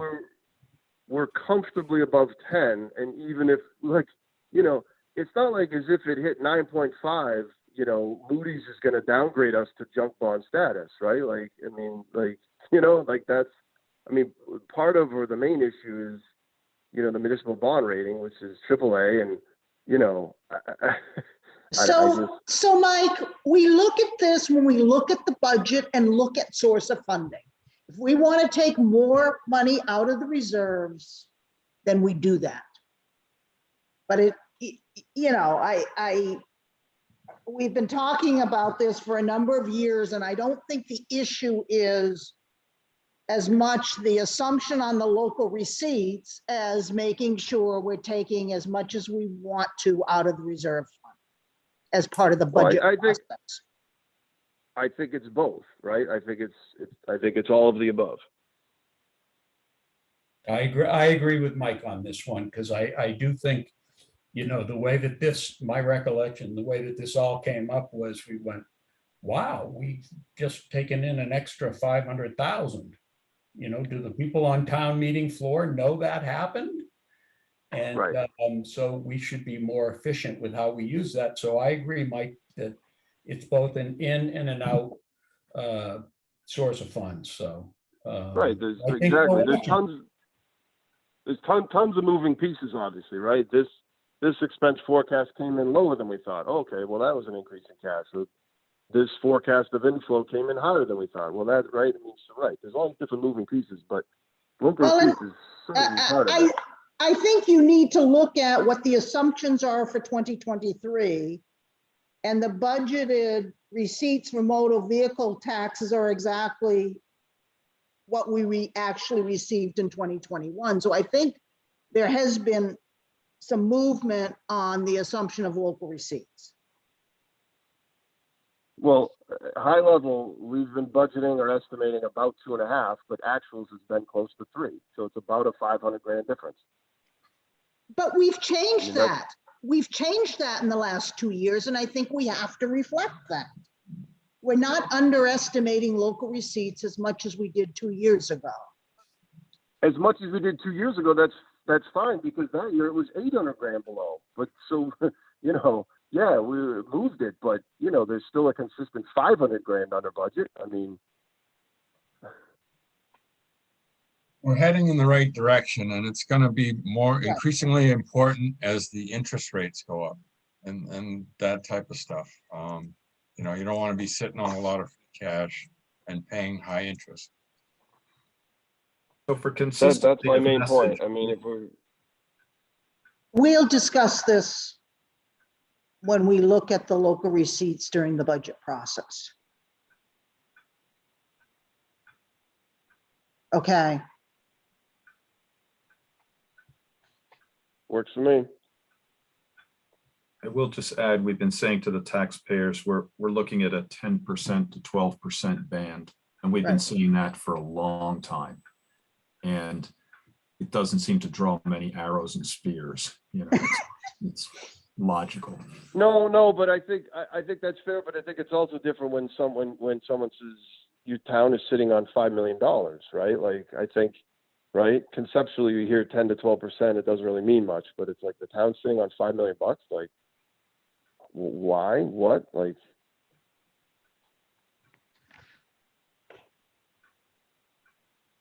for emergencies. it's gathering dust.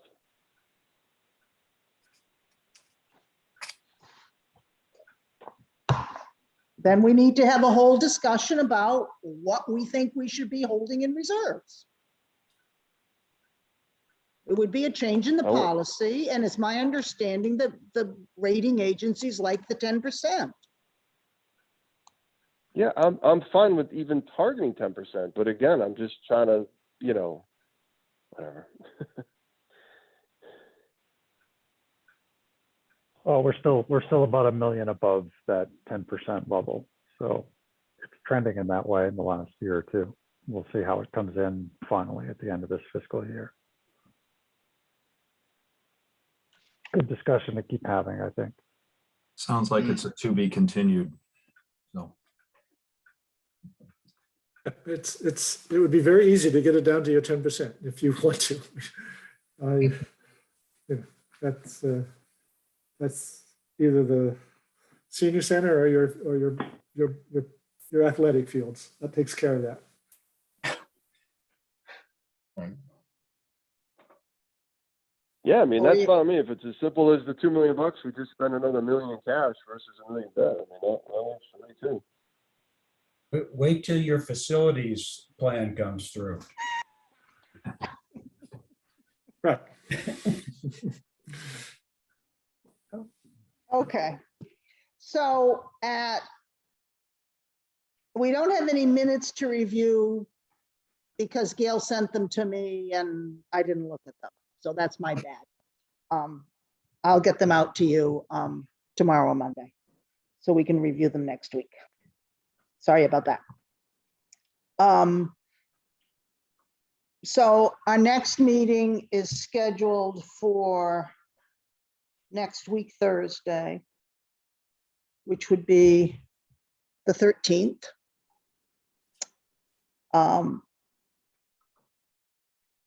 So Greg, you're gonna try to get somebody in to talk to us. Right. So I assume you don't really care who you see when. We'll just schedule over the Yeah. next few weeks. We'll just start plugging people in. We'll start with the schools. That'll be. Okay, We'll see what makes sense for them, what Thursday they can come in, and then we'll go from there. okay, and then I would like to, next week, I'd like to go through the town budget, the general government budget, and see if we can vote on those areas of the general budget, if people can look at that. And Greg, when you know who's coming in next week, could you drop us all an email? I appreciate reviewing, having a chance to take a look at the budget proposed and do a little Yeah, homework. Yep, absolutely.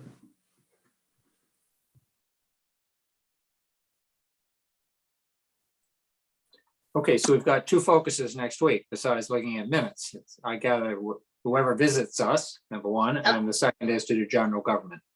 Got Right. it. And whoever visits us will do both operating budget and capital budget, Got it. if as appropriate. Yeah, that's why I asked Greg in advance to give us a heads up, because I need to look at both. Yeah, and our challenge is that we have a much tighter time frame this year, if in fact the annual town meeting is the first Monday of April. Right. Because what's our deadline, Greg, for getting things to the printers? So it's really that second week in March. Right, so we have to have everything signed off on by the beginning of March. And that evaporates quickly on us. It comes around fast. Comes around fast. Is there any other business that the chair didn't anticipate that somebody would like to raise?